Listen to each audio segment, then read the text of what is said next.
ಪ್ರಿಯ ವಿದ್ಯಾರ್ಥಿಗಳೇ, ಇಂದು ನಾವು 9ನೇ ತರಗತಿಯ ತಾತ್ವಿಕ ವಿಭಾಗದ 2ನೇ ಅಧ್ಯಾಯ ಗುಂಪು ಆಟಗಳಲ್ಲಿ ವಾಲಿಬಾಲ್ ಇದರ ಬಗ್ಗೆ ನಾವು ಈಗ ತಿಳ್ಕೊಳ್ಳೋಣ. ಮಕ್ಕಳೇ, ನೀವೀಗಾಗಲೇ 8ನೇ ತರಗತಿಯಲ್ಲಿ ವಾಲಿಬಾಲ್ ಆಟದ ಬಗ್ಗೆ ಒಂದಷ್ಟು ಮಾಹಿತಿಗಳನ್ನು ತಿಳ್ಕೊಂಡಿದ್ದೀರಾ. ವಾಲಿಬಾಲ್ ಇತಿಹಾಸ, ಇದನ್ನು ಯಾರು ಕಂಡಿದ್ರು, ಪ್ರಪ್ರಥಮವಾಗಿ ಯಾರಿನ ಇದಕ್ಕೆ ಒಂದು ರೂಪುರೇಷೆಗಳನ್ನು ಹಾಕಿರ್ಬೋದು, ಯಾರಿನ ಪ್ರಪ್ರಥಮ ಬಾರಿಗೆ ಪರಿಚಯಿಸಿದ್ರು ನಮ್ಮ ದೇಶಕ್ಕೆ ಅಂತ ಒಂದ್ಸರಿ ಸ್ವಲ್ಪ ಹೊತ್ತು ಅದನ್ನು ಇಲ್ಲಿಂದ ಹಾಗೆ ಗ್ಲಾನ್ಸ್ ಮಾಡೋಣ. ಈ ವಾಲಿಬಾಲ್ ಆಟವನ್ನು ವಿಲಿಯಂ ಜಿ ಮಾರ್ಗನ್ ಅನ್ನುವನು, ಇವರು ಅಮೆರಿಕ ದೇಶದವರು, ಇವರು ಪ್ರಪ್ರಥಮ ಬಾರಿಗೆ ಪ್ರಪಂಚಕ್ಕೆ ವಾಲಿಬಾಲನ್ನು ಪರಿಚಯಿಸ್ತಾರೆ. ನಂತರ ಮೊದಲೆಲ್ಲ ಏನು ಮಾಡ್ತಾರಪ್ಪ ಅಂದರೆ, ಬಟ್ಟೆ ಸುತ್ತಿದಂತಹ ದಪ್ಪಲಾದ ಚೆಂಡನ್ನು 2 ಕಂಬಗಳಿಗೆ ಕಟ್ಟಿದಂತಹ ದಾರದ ಮೇಲೆ ಆ ಕಡೆಯಿಂದ ಈ ಕಡೆಗೆ, ಈ ಕಡೆಯಿಂದ ಆ ಕಡೆಗೆ ಹೀಗೆ ಎಸೆಯುವಂತಹ ಒಂದು ಕೆಲಸವನ್ನು ಮಾಡ್ತಾರೆ. ನಂತರದಲ್ಲಿ ಇದು ಗುಂಪು ಆಟ ಆಗಿದ್ದರಿಂದ ಹೆಚ್ಚು ಮಕ್ಕಳು ಇದನ್ನ ಆಟ ಆಡಬೇಕಾಗಿರುತ್ತೆ, ಅಷ್ಟೊಂದು ಫನ್ ಅನ್ಸಲ್ಲ ಅವರಿಗೆ, ಸೊ ಮಜಾ ಬರಲ್ಲ ಈ ಆಟ. ನಂತರದಲ್ಲಿ ಒಂದಷ್ಟು ಬದಲಾವಣೆಗಳನ್ನ ಮಾಡ್ಕೊಳ್ತಾ ಹೋಗಿ 3 ಯತ್ನಗಳನ್ನ ಬರ್ತಾರೆ. ಒಂದು ವಾಲಿಬಾಲಲ್ಲಿ 3 ಯತ್ನಗಳಿರಬೇಕು. ಒಂದು ಕಡೆ ಸರ್ವ ಬಾಲ್ ರ್ಯಾಲಿಂಗ್ ನಡಿಬೇಕಾದ್ರೆ 3 ಟಚ್ಗಳನ್ನ ಮಾಡಿ ಸೊ ಎದುರಾಳಿ ತಂಡಕ್ಕೆ ಕಳಿಸಬೇಕು ಅನ್ನುವಂಥದ್ದು ರೂಪರೇಷೆನ ಹಾಕ್ತಾರೆ, ಬದಲಾವಣೆಯನ್ನ ಮಾಡ್ಕೊತಾರೆ. ನಂತರ ಇದು ಏನಾಗಿತ್ತಪ್ಪ, ಯಾಕೆ ವಾಲಿಬಾಲ್ ಹೆಸರು ಬಂತು ಅಂತಂದ್ರೆ, ಈ ನೆಟ್ಟಿನ ಮೇಲೆ ದಾರವನ್ನು ಕಟ್ಕೊಂಡಿರ್ತಾರಲ್ಲ 2 ಕಂಬಗಳಿಗೆ, ಆ ದಾರದ ಮೇಲೆ ಬಾಲ್ ವಾಲಿಯಾಗಿ ಬರ್ತಿದ್ರಿಂದ ಇದಕ್ಕೆ ವಾಲಿಬಾಲ್ ಅನ್ನುವಂತಹ ಹೆಸರು ಬಂತು ಅಂತಂದು ನಾವು ಲಾಸ್ಟ್ ಟೈಮ್ ಕೇಳಿದ್ವಿ. ಈ ವಾಲಿಬಾಲ್ನ ಇತಿಹಾಸ ಕೇಳಿದ್ವಿ. ಸೊ ನೆಕ್ಸ್ಟ್ ಇದನ್ನ ಒಂದು ಅಂಕಣದ ನಿಮಗೆ ಮೆಜರ್ಮೆಂಟ್ ಸಹ ಗೊತ್ತು, ಎಷ್ಟೆಷ್ಟು ಮೀಟರ್ ಅಂಕಣ ಇರುತ್ತೆ, ಇದು ಉದ್ದ ಇದ್ದು ಅಗಲ ಎಷ್ಟಿರುತ್ತೆ, 18 ಮೀಟರು ಉದ್ದ ಇರುತ್ತೆ, ಸೊ ಮತ್ತೆ 9 ಮೀಟರ್ ಅಗಲ ಇರುತ್ತೆ. ಈ ಒಂದು ಮೆಜರ್ಮೆಂಟ್ ಇರುವಂತಹ ಅಂಕಣದಲ್ಲಿ ಆಟವನ್ನು ಆಡ್ತೀವಿ. ಮಕ್ಕಳೇ, ಈ ವಾಲಿಬಾಲ್ ಅನ್ನುವಂಥದ್ದು ಯಾರಿಗೂ ಇಷ್ಟ ಆಗಲ್ಲ. ಯಾಕಪ್ಪ ಅಂತಂದ್ರೆ ಇದು ಎಲ್ಲ ಕಡೆ ಬಹಳ ಒಂದು ಜಾಗವನ್ನು ತಗೊಂಡೇ ವಾಲಿಬಾಲ್ ಕ್ರೀಡಾಂಗಣವನ್ನ ನಾವು ಸಿದ್ಧಪಡಿಸಬೇಕಾಗಿಲ್ಲ. ಈ ಒಂದು ಮೆಜರ್ಮೆಂಟ್ ಇರೋದ್ರಿಂದ ಪ್ರತಿ ಶಾಲೆಗಳಲ್ಲಿ ಹೆಚ್ಚಿನ ಅಂಶ, ಪ್ರೌಢಶಾಲೆಗಳಲ್ಲಿ ಹೆಚ್ಚಿನ ಅಂಶ ಈ ಒಂದು ಅಂಕಣಗಳು ಇದ್ದೇ ಇರ್ತವೆ. ಯಾಕಪ್ಪ ಅಂತಂದ್ರೆ ಈ ಒಂದು ಅಂಕಣ ಆಟವನ್ನ ಎಲ್ಲ ಮಕ್ಕಳು ಬಹಳ ಖುಷಿಯಿಂದ ಆಡುವಂಥದ್ದು. ಯಾವ ಮಕ್ಕಳು ಸಹ ಬೇಜಾರು ಅನ್ನೋದೇ ಇಲ್ಲ. ಬೇರೆ ಆಟಗಳನ್ನ ಆಡಿಸ್ಬೇಕಾದ್ರೆ, ಖೋಖೋ ಇರ್ಬೋದು, ಬೇರೆ ಬೇರೆ ಆಟಗಳನ್ನ ಆಡಿಸ್ಬೇಕಾದ್ರೆ ಸುಸ್ತಾಗುತ್ತೆ, ಬಹಳ ಹೊತ್ತು ಗೇಮನ್ನು ಆಡಿಸ್ಲಿಕ್ಕಾಗಲ್ಲ. ಆದರೆ ವಾಲಿಬಾಲ್ನ ಮಕ್ಕಳು ಫನ್ನಿಗೋಸ್ಕರ, ಅಂದ್ರೆ ಎಂಟರ್ಟೈನ್ಮೆಂಟ್ಗೋಸ್ಕರ, ಮನೋರಂಜನೆಗೋಸ್ಕರ ಸಹ ವಾಲಿಬಾಲನ್ನು ಆಡ್ತಾರೆ. ಹಾಗಾಗಿ ಈ ಒಂದು ವಾಲಿಬಾಲ್ ಅನ್ನುವಂತಹ ಆಟ ಸಾಮಾನ್ಯವಾಗಿ ಎಲ್ಲ ಶಾಲೆಗಳಲ್ಲಿ ಒಂದು ಅಂಕಣವನ್ನ ಮಾಡ್ಕೊಂಡಿರ್ತಾರೆ, ಇದ್ದೇ ಇರುತ್ತೆ. ಇಂತಹ ಒಂದು ಕ್ರೀಡೆಯ ಬಗ್ಗೆ ಇವತ್ತು ನಾವು ತಿಳ್ಕೊಳ್ಳೋಣ. ಈ ವಾಲಿಬಾಲ್ ಆಟವು ಕ್ರೀಡಾ ಕ್ಷೇತ್ರದಲ್ಲಿ ಸರಳವಾದ ಮತ್ತು ಕ್ರಿಯಾಶೀಲವಾದ ಆಟಗಾರರನ್ನ ನಮಗೆ ವಿಶೇಷವಾದ ಸ್ಥಾನ ಪಡೆದಿದೆ. ಅಂದ್ರೆ ಆಟಗಾರರನ್ನ ಸಿದ್ಧ ಮಾಡುವಂತಹ ಒಂದು ಸ್ಥಾನವನ್ನ ಈ ಒಂದು ಆಟ ಪಡ್ಕೊಂಡಿದೆ. ಈ ಆಟವು ತನ್ನದೇ ಆದ ವೈಶಿಷ್ಟ್ಯತೆಯನ್ನು ಹೊಂದಿರುತ್ತದೆ. ಈಗಾಗಲೇ ನಾವು ವಾಲಿಬಾಲ್ಗೆ ಸಂಬಂಧಿಸಿದ ಹಲವು ಅಂಶಗಳ ಬಗ್ಗೆ ಇಂದಿನ ತರಗತಿಯಲ್ಲಿ ನೋಡಿದ್ದೇವೆ. ಹಾಗಾದ್ರೆ ಈಗ ನಾವು ವಾಲಿಬಾಲ್ ಆಟದ ತಂತ್ರಾಂಶಗಳ ಬಗ್ಗೆ ತಿಳ್ಕೊಳ್ತಾ ಹೋಗೋಣ. ಈ ವಾಲಿಬಾಲ್ ಆಟ ಆಡಬೇಕು ಅಂತಂದ್ರೆ ಏನೆಲ್ಲ ಸ್ಕಿಲ್ಗಳು, ತಂತ್ರಾಂಶಗಳು ಇರಬೇಕು ಅಂತ ನೋಡೋದಾದ್ರೆ, ಈ ಆಟದಲ್ಲಿ ತಂಡವು ಗೆಲುವನ್ನು ಸಾಧಿಸಲು ಎದುರಾಳಿ ತಂಡದ ವೀಕ್ನೆಸ್, ಅಂದ್ರೆ ಎದುರಾಳಿ ತಂಡದಲ್ಲಿ ಯಾರು ದುರ್ಬಲ ವ್ಯಕ್ತಿ ಇರ್ತಾರೆ ಅಂತವರಿಗೆ ಬಾಲ್ಗಳನ್ನು ಕಳಿಸುವ ಮೂಲಕ ತಾನು ಏನ್ ಮಾಡ್ಕೋಬಹುದು, ಆ ಒಂದು ತಂಡವನ್ನ ವಿಜಯಶಾಲಿಯನ್ನಾಗಿ ಮಾಡ್ಕೋಬಹುದು. ಇದು ಪ್ರತಿಯೊಂದು ಆಟದಲ್ಲಿರುವಂತಹ ಸ್ಕಿಲ್. ಎಲ್ಲ ಆಟದಲ್ಲೂ ಕೂಡ ನಾವು ಏನ್ ಮಾಡ್ತೀವಿ, ಫಸ್ಟ್ ಎದುರಾಳಿ ತಂಡದ ಆಟಗಾರರನ್ನ ಏನ್ ಮಾಡ್ತೀವಿ, ಫಸ್ಟ್ ಅವ್ರ ಬಗ್ಗೆ ತಿಳ್ಕೊಳ್ತೀವಿ. ಒಂದೆರಡು ಆಟಗಳನ್ನ ಆಡಬೇಕಾದ್ರೆ ಗೊತ್ತಾಗುತ್ತೆ. ಸೆಟ್ಗಳನ್ನ ಮಾಡ್ಕೊತೀವಲ್ವಾ, ಬೆಸ್ಟ್ ಆಫ್ 3, ಬೆಸ್ಟ್ ಆಫ್ 5 ಈ ತರ ಸೆಟ್ಗಳನ್ನ ಮಾಡ್ಕೊತೀವಿ. ಮೊದಲನೇ ಸೆಟ್ ಅಲ್ಲಿ ಗೊತ್ತಾಗ್ಬಿಡುತ್ತೆ ಯಾರು ಒಳ್ಳೆ ಸ್ಮ್ಯಾಶರ್ ಇದ್ದಾನೆ, ಯಾರು ಒಳ್ಳೆ ಹಿಟ್ಟರ್ ಇದ್ದಾನೆ, ಒಳ್ಳೆ ಬ್ಲಾಕರ್ ಯಾರಿದ್ದಾನೆ, ಹೌದಲ್ಲ. ಯಾರು ಬಾಲ್ ಅನ್ನು ನೀಟಾಗಿ ಸಪ್ಲೈ ಮಾಡ್ತಾರೆ, ಆ ರೀತಿಯಾಗಿ ಗೊತ್ತಿರುತ್ತೆ, ಇದು ಗೊತ್ತಾಗ್ಬಿಡುತ್ತೆ ಸಾಮಾನ್ಯವಾಗಿ. ಆಗ ಯಾರಿಗೆ ಸಮರ್ಥವಾಗಿ ಬಾಲನ್ನ ಕಳಿಸ್ಲಿಕ್ಕೆ ಆಗಲ್ಲ, ಅಸಮರ್ಥ ಒಬ್ಬ ಕ್ರೀಡಾಪಟು ಯಾರಿದ್ದಾರೆ, ದುರ್ಬಲ ಕ್ರೀಡಾಪಟು, ಈ ದುರ್ಬಲ ಕ್ರೀಡಾಪಟುವಿಗೆ ಜಾಸ್ತಿಯಾಗಿ ಬಾಲನ್ನ ಗಳಿಸುವಂತಹ ತಂತ್ರಗಾರಿಕೆ. ಈ ಒಂದು ತಂತ್ರವನ್ನು ಅಳವಡಿಸಿಕೊಂಡ್ರೆ ಏನಾಗುತ್ತೆ, ಸೊ ಈಸಿಯಾಗಿ ಪಾಯಿಂಟ್ ಬರ್ತಾ ಹೋಗುತ್ತೆ. ನಾನು ನಿನ್ನೆ ಹೇಳ್ತಾ ಇದ್ದೆ ನಿಮಗೆ, ವಾಲಿಬಾಲ್ ನಲ್ಲಿ ಯಾವಾಗಲೂ ಕೂಡ ರ್ಯಾಲಿ ಸಿಸ್ಟಮ್ ಪಾಯಿಂಟ್ ಇರುತ್ತೆ. ರ್ಯಾಲಿ ಸಿಸ್ಟಮ್ ಅಂದ್ರೆ ಪ್ರತಿ ತಪ್ಪು ಆಟಕ್ಕೆ ಒಂದೊಂದು ಎದುರಾಳಿ ಅಂಕಣಕ್ಕೆ ಒಂದೊಂದು ಅಂಕ ಹೋಗ್ತಾ ಹೋಗುತ್ತೆ, ಹೌದಲ್ವಾ? ಸೊ ಈ ಒಂದು ಇರೋದ್ರಿಂದ ರ್ಯಾಲಿ ಪಾಯಿಂಟ್ ಸಿಸ್ಟಮ್ ಇರೋದ್ರಿಂದ ಏನಾಗುತ್ತೆ, ಬಹಳ ಎಚ್ಚರಿಕೆಯಿಂದ ಈ ಆಟವನ್ನ ಆಡಬೇಕು. ಸೊ ಹಾಗಾದ್ರೆ ವಾಲಿಬಾಲ್ ಆಟದ ಕೆಲವು ತಂತ್ರಗಳ ಬಗ್ಗೆ ನಾವು ಇವಾಗ ತಿಳ್ಕೊಳ್ತಾ ಹೋಗೋಣ. ಮೊದಲನೇದಾಗಿ ಸರ್ವಿಸ್. ವಾಲಿಬಾಲ್ ನಲ್ಲಿ ಏನಿರುತ್ತೆ, ಮೊದಲನೇದಾಗಿ ಸರ್ವಿಸ್. ಈ ಸರ್ವಿಸ್ ಅನ್ನುವಂಥದ್ದು ವಾಲಿಬಾಲ್ ಆಟದ ಗತಿಯನ್ನೇ ಬದಲಾಯಿಸುತ್ತೆ ಮಕ್ಕಳ. ಯಾರು ಉತ್ತಮ ಸರ್ವಿಸ್ ಅನ್ನ ಅಳವಡಿಸ್ಕೋತಾನೋ ಅವನು ಆ ಅಂಕಣಕ್ಕೆ ಗೆಲುವನ್ನ ಖಂಡಿತವಾಗ್ಲೂ ತಂದುಕೊಡ್ತಾನೆ. ನಿಮಗೆ ಇದು ತಿಳಿದಿರಲಿ ಮಕ್ಕಳ, ಪ್ರತಿಯೊಂದು ಹಿಂದೆಲ್ಲ ಇರ್ತಿತ್ತು ಹೇಗಪ್ಪ ಅಂತಂದ್ರೆ, ಸೊ ಈ ವಾಲಿಬಾಲ್ ಅನ್ನ ಕಾನ್ಸ್ಟೆಂಟ್ ಆಗಿ ಆಡ್ತಿದ್ರು. ಕಾನ್ಸ್ಟೆಂಟ್ ಆಗಿ ಯಾವ್ಯಾವ ಪ್ಲೇಯರ್ ಪೊಸಿಷನ್ ಏನಿರುತ್ತೆ ಅಲ್ಲೇ. ಬಟ್ ಈಗ ರೊಟೇಷನ್ ಸಿಸ್ಟಮ್ ಇದೆ. ಇತ್ತೀಚೆಗೆ ಬಹಳ ವರ್ಷಗಳು ಆಯ್ತು ಬಂದಾಗಲೇ ರೊಟೇಷನ್ ಸಿಸ್ಟಮ್ ಇರೋದ್ರಿಂದ ಪ್ರತಿಯೊಬ್ಬರು ಕೂಡ ಸರ್ವಿಸ್ ಸ್ಕಿಲ್ ಕಲಿತಿರಬೇಕು. ಸೊ ಎಲ್ಲರಿಗೂ ಸರ್ವಿಸ್ ಬರುತ್ತೆ. ನಂತರ ಅಟ್ಯಾಕ್ ಸ್ಕಿಲ್ ಅನ್ನು ಕೂಡ ಕಲಿತಿರಬೇಕು. ಸೊ ಸೆಟ್ ಮಾಡುವಂಥದ್ದು, ಡ್ರಾಪ್ ಹಾಕುವಂಥದ್ದು, ಬ್ಲಾಕ್ ಮಾಡುವಂತಹ ಎಲ್ಲ ಕಲೆಗಳನ್ನು ಕೂಡ ಈ ತಂಡದಲ್ಲಿರುವಂತಹ 6 ಮಕ್ಕಳು ಕೂಡ ಕಲಿತಿರಬೇಕು. ಹಾಗಿದ್ರೆ ಮಾತ್ರ ಸೊ ಆ ಒಂದು ತಂಡವನ್ನ ವಿಜಯಿ ತಂಡ ಅಂತ ವಿಜಯದ ಕಡೆಗೆ ಆ ತಂಡವನ್ನ ಕರ್ಕೊಂಡು ಹೋಗಬಹುದು. ಹಾಗಾದ್ರೆ ಈಗ ಸರ್ವಿಸ್ ಬಗ್ಗೆ ನಾವು ಈಗ ತಿಳ್ಕೊಳ್ತಾ ಹೋಗೋಣ. ಸರ್ವಿಸ್ ಮಾಡುವಾಗ ಎದುರಾಳಿಯ ಸಾಮರ್ಥ್ಯ ಮತ್ತು ದುರ್ಬಲತೆಯನ್ನು ಗುರುತಿಸಿ ತಂತ್ರಗಾರಿಕೆಯನ್ನ ರಚಿಸಬೇಕು. ಎದುರಾಳಿ ತಂಡದ ಸಾಮರ್ಥ್ಯ, ನಾವು ಈಗ ಅಂಡರ್ ಸರ್ವಿಸ್ ಅಲ್ಲಿ ಎಷ್ಟೊಂದು ವಿಧಗಳಿದೆ ಮಕ್ಕಳ. ಅಂಡರ್ ಸರ್ವಿಸ್ ಇರ್ಬೋದು, ಅಪ್ಪರ್ ಸರ್ವಿಸ್ ಇರ್ಬೋದು, ಸೊ ಏನೋ ಫ್ಲೋಟಿಂಗ್ ಸರ್ವಿಸ್ ಇರ್ಬೋದು, ಮತ್ತೆ ಟೆನ್ನಿಸ್ ಸರ್ವಿಸ್ ಇರ್ಬೋದು. ಈ ಎಲ್ಲಾ ಸರ್ವಿಸ್ಗಳಲ್ಲಿ ನಾವು ಯಾವ ಸರ್ವಿಸ್ ಅನ್ನ ಮಾಡಿದ್ರೆ ಎದುರುಗಡೆ ಅಂಕಣದ ಆಟಗಾರ ಅದನ್ನ ಏನೋ ತಗೊಳ್ಳಿಕ್ಕೆ ಆಗಲ್ಲ, ಅವನಿಗೆ ಕಷ್ಟ ಆಗುತ್ತೆ, ಅದನ್ನು ನಾವು ಮನಸ್ಸಿನಲ್ಲಿ ಫಸ್ಟ್ ಯೋಚನೆ ಮಾಡ್ಕೋಬೇಕು. ಯಾಕಪ್ಪ ಅಂತಂದ್ರೆ ನಾವು ಪ್ರತಿಯೊಂದು ಬಾಲನ್ನು ಕೂಡ ಬಹಳ ಎಚ್ಚರಿಕೆಯಿಂದ ಕಳಿಸಬೇಕಾಗಿರುತ್ತೆ. ಅದರಿಂದ ನಾನು ಅಂಡರ್ ಸರ್ವಿಸ್ ಈಸಿ ಸರ್ವಿಸ್ ಕೊಟ್ಟೆ, ಸೊ ಅವ್ರು ಏನ್ ಮಾಡ್ತಾರೆ, ಈಸಿಯಾಗಿ ಪುನಃ ವಾಪಸ್ ನನಗೆ ಶಾರ್ಟ್ ಅಥವಾ ಸ್ಮ್ಯಾಶ್ ಅನ್ನ ಮಾಡಿ ನಾವು ಈಸಿಯಾಗಿ ಪಾಯಿಂಟ್ ಅನ್ನು ಗಳಿಸ್ತಾ ಹೋಗ್ತಾರೆ.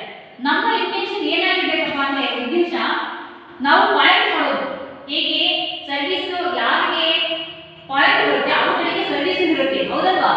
ಸೊ ಹಾಗೆ ಈ ಸರ್ವಿಸ್ ಮಾಡಬೇಕಾದ್ರೆ ನಾವು ಆ ಒಂದು ಎಲ್ಲ ಅಂಶಗಳನ್ನ ಮನಸ್ಸಿನಲ್ಲಿ ಇಟ್ಟುಕೊಂಡು ಸರ್ವಿಸ್ ಅನ್ನ ಮಾಡಬೇಕಾಗುತ್ತೆ. ಸರ್ವಿಸ್ ಅಲ್ಲಿ ಈಗ ಎಕ್ಸಾಂಪಲ್ ತಗೋಣ, ಅಂಡರ್ ಹ್ಯಾಂಡ್ ಸರ್ವಿಸ್. ಸೊ ಇದಕ್ಕೆ ಏನ್ ಮಾಡ್ತೀವಿ, ಎಡಗೈಯಲ್ಲಿ ಫಸ್ಟ್ ನಿಲುವು. ಪ್ರತಿಯೊಂದು ಸ್ಕಿಲ್ಗಳಿಗೆ 4 ಒಂದು ಏನೋ ಇರ್ತಾರೆ, ಏನೋ ಅಂಶಗಳು ಇರ್ತವೆ. ಸರ್ವಿಸ್ ಅಲ್ಲಿ ಫಸ್ಟ್ ಸ್ಟಾನ್ಸ್ ಅಂತ ಹೇಳ್ತೀವಿ ನಾವು, ಏನು ನಿಲುವು. ನೆಕ್ಸ್ಟ್ ಪ್ರವೇಶ, ನಂತರ ಸೊ ಕಾಂಟ್ಯಾಕ್ಟ್ ಮಾಡುವಂಥದ್ದು, ಸಂಪರ್ಕ, ಆಮೇಲೆ ಅಂತ್ಯಾನುಗತ. ಈ ರೀತಿಯಾಗಿ 4 ಅಂಶಗಳು ಇರ್ತವೆ ಸರ್ವಿಸ್ ಅಲ್ಲಿ. ಫಸ್ಟ್ ಸ್ಟಾನ್ಸ್, ಅವನು ಹೇಗೆ ನಿಂತ್ಕೋಬೇಕು. ಸೊ ನಾನು ಹಿಂದಿನ ತರಗತಿಯಲ್ಲಿ ಹೇಳ್ತಾ ಇದ್ದೆ, ಈ ಎಣ್ಣೆ ಇರುತ್ತಲ್ವಾ, ಸೊ ಈ ಎಣ್ಣೆಯಿಂದ ರೈಟ್ ಸೈಡ್ ಸರ್ವಿಸ್ ಮಾಡ್ತಾನೆ ಅಂದಾಗ ಅವನು ಒಂದಿಷ್ಟು ಹಿಂದೆ ಅವನ ಒಂದು ಶಕ್ತಿ ಐಡಿಯಸ್ ತಕ್ಕನ ಹಾಗೆ ಅವನು ಇಲ್ಲೇ ನಿಂತ್ಕೊಂಡು ಬಾಲ ಟಾಸ್ ಮಾಡಿ ಅಥವಾ ಅಣ್ಣ ನಿಂತ್ಕೊಂಡು ಸರ್ವಿಸ್ ಮಾಡ್ತಾ ಹೋದ್ರೆ ಏನ್ ಮಾಡ್ತಾನೆ, ಲೈನ್ ಕ್ರಾಸ್ ಆಗ್ಬಹುದು. ಅದಕ್ಕೋಸ್ಕರ ಏನ್ ಮಾಡ್ಬೇಕು, ಅವನು ಈ ಒಂದು ಲೈನ್ ಈ ಅಂತಿಮ ಗೆರೆಯ ವಿಭಾಗದಲ್ಲಿ ಅವನು ಏನ್ ಮಾಡ್ಬೇಕು, ಫೋರ್ಸ್ ಆಗಿ ಹೊಡಿಬೇಕು ಅಂತಂದಾಗ ಅವ್ನು ಇಲ್ಲಿಂದ ಮಾಡಿದ್ರೆ ಫೋರ್ಸ್ ಆಗಿ ಹೋದ್ರೆ ಔಟಿಂಗ್ ಹೊರಟೋಗುತ್ತೆ. ಇದನ್ನೆಲ್ಲ ನಾವು ಫಸ್ಟ್ನೇ ಸೊ ಏನೋ ಲೆಕ್ಕಾಚಾರನ ಮಾಡ್ಕೋಬೇಕು. ಅದಕ್ಕೋಸ್ಕರ ಅವನ ಒಂದು 5 ಶಕ್ತಿ ಸಾಮರ್ಥ್ಯಕ್ಕೆ ತಕ್ಕನ ಹಾಗೆ ಸೊ ಅವನು ಹಿಂದಿನ ಬಾಲನ್ನ ಸೆಟ್ ಮಾಡ್ಕೊತಾನೆ. ಹೇಗೆ ನಿಂತ್ಕೋತಾನೆ, ಫಸ್ಟ್ ಕಾರಣ ಅವನ ಪವರ್ಫುಲ್ ಯಾವ್ದಿರುತ್ತೆ ಆ ಒಂದು ಕಾರಣ ಮುಂದೆ ಮಾಡಿ ಈ ತರ ನಿಂತ್ಕೊಳ್ತಾನೆ. ಹಾಗೆ ನಿಂತ್ಕೊಂಡಾದ್ಮೇಲೆ ಎಡಗೈಲಿ ಬಾಲ ತಗೊಳ್ತಾನೆ. ನಾನು ಹೇಳ್ತಿದ್ದು ಅಂಡರ್ ಹ್ಯಾಂಡ್ ಸರ್ವಿಸ್ಗೆ ಇದಕ್ಕೆ ಬಾಲ ತಗೊಂಡ್ಬಿಟ್ಟು ಸೊ ಬಲಗೈಯಿಂದ ಫೋರ್ಸ್ ಆಗಿ ಬಿಚ್ಚಿದ ಕೈಗಳಿಂದ ಅಂಗೈಯಿಂದ ಆ ಬಾಲಿಗೆ ಆ ಬಾಲನ ಕೆಳಗಡೆ ಹೊಡಿತಾನೆ. ಸೊ ಇದೇನಾಗುತ್ತೆ, ಬಾಲು ಎದುರಾಳಿ ಅಂಕಣಕ್ಕೆ ಹೋಗುತ್ತೆ. ಇದು ಒಂದು ಸರ್ವಿಸ್ ಸ್ಕಿಲ್. ಇನ್ನೊಂದನ್ನ ಹೇಳ್ಬೋದು, ಸೊ ಟೆನ್ನಿಸ್ ಸರ್ವಿಸ್. ಅವನೇನ್ ಮಾಡ್ತಾನೆ, ಇನ್ನೊಂದು ಸ್ವಲ್ಪ ದೂರದಿಂದ ತಗೊಳ್ತಾನೆ. ಯಾಕಪ್ಪ ಅಂದ್ರೆ 2-3 ಸ್ಟೆಪ್ ಅವನು ಓಡಿ ಬರ್ತಾನೆ. ಅವನು ಫಸ್ಟ್ ಏನ್ ಮಾಡ್ತಾನೆ, ಈ ತರ ಸ್ಟಾನ್ಸ್ ಅಲ್ಲಿ ನಿಲ್ಬಲ್ಲಿ ನಿಂತ್ಕೊತಾನೆ. ನಿಂತ್ಕೊಂಡ್ಬಿಟ್ಟು ಬಾಲನ್ನ ತನ್ನ ಮುಖದ ಎತ್ತರದಲ್ಲಿ ಅಂದ್ರೆ ಒಂದಷ್ಟು ದೂರ ಅವನಿಗೆ ಎಷ್ಟು ಹೈಟಿಗೆ ಬೇಕು, ಅವ್ನಿಗೆ ಎಷ್ಟು ಹೈಟಿಗೆ ಜಂಪ್ ಸೊ ಅಷ್ಟೊಳಗೆ ಬಾಲನ್ನ ಟಾಸ್ ಮಾಡ್ಕೊತಾನೆ, ಎಡಗೈಯಿಂದ ಬಾಲನ್ನ ಟಾಸ್ ಮಾಡಿಕೊಂಡು ಸೊ ಬಲಗೈಯಿಂದ ಕಾಂಟ್ಯಾಕ್ಟ್ ಮಾಡ್ತಾನೆ, ಬಾಲನ್ನ ಸ್ಪರ್ಶಿಸ್ತಾನೆ.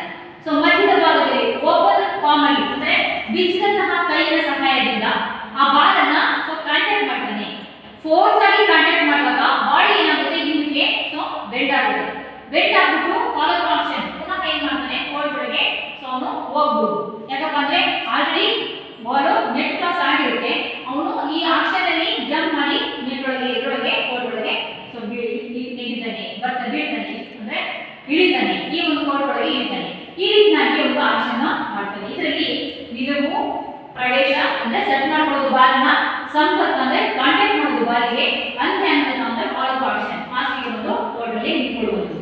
ಇಷ್ಟು ಒಂದು ಇದನ್ನ ಸ್ಕಿಲ್ಗಳನ್ನ ನಾವು ಈ ವಾಲಿಬಾಲ್ ಅಲ್ಲಿ ನೋಡ್ತಾ ಹೋಗ್ತೀವಿ. ಸೊ ಹೀಗೆ ಸರ್ವಿಸ್ ಮಾಡುವಂತಹ ಆಟಗಾರರಲ್ಲಿ ಈ ಎಲ್ಲಾ ಸ್ಕಿಲ್ಗಳನ್ನ ಈ 4 ಹಂತಗಳನ್ನ ಅಳವಡಿಸಿಕೊಂಡು ಒಂದು ಸರ್ವಿಸ್ ಅನ್ನ ಮಾಡ್ತಾನೆ.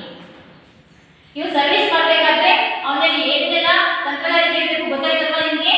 ಅಂದ್ರೆ ಎದುರಾಳಿ ಅಂಗಡದ ದುರ್ಬಲ ವ್ಯಕ್ತಿಯನ್ನ ನೋಡಿ ಸರ್ವಿಸ್ ಅನ್ನ ಮಾಡಿದಾಗ ಮಾತ್ರ ಅವನು ಅಂಕವನ್ನ ಗಳಿಸಲಿಕ್ಕೆ ಸಾಧ್ಯ. ದುರ್ಬಲ ವ್ಯಕ್ತಿ ಯೂಸ್ ಮಾಡುವಂತಹ ಫೋರ್ಸ್ ಆಗಿ ಮಾಡುವಂತಹ ಬಾಲನ್ನ ಅವನು ತಗೊಳ್ಳಿಕ್ಕೆ ಆಗಲ್ಲ. ಏನಾಗುತ್ತೆ, ಒಂದು ಬಾಡಿ ಮಾಡ್ಕೊತಾನೆ, ಇಲ್ಲ ಅವನು ಕೈ ಕೊಡ್ತಾನೆ, ಸೊ ಏನಾಗುತ್ತೆ ಚೆಕ್ಔಟ್, ಟಚ್ ಆಗಿ ಕೈಗೆ ಇನ್ನು ಹೊರಟೋಗುತ್ತದೆ ಬಾಲು. ಆಗ ಕೂಡ ನೀವು ಎಲ್ಲಿ ಅಂಕಣವರೆಗೆ ಪಾಯಿಂಟ್ ಸಿಗುತ್ತೆ.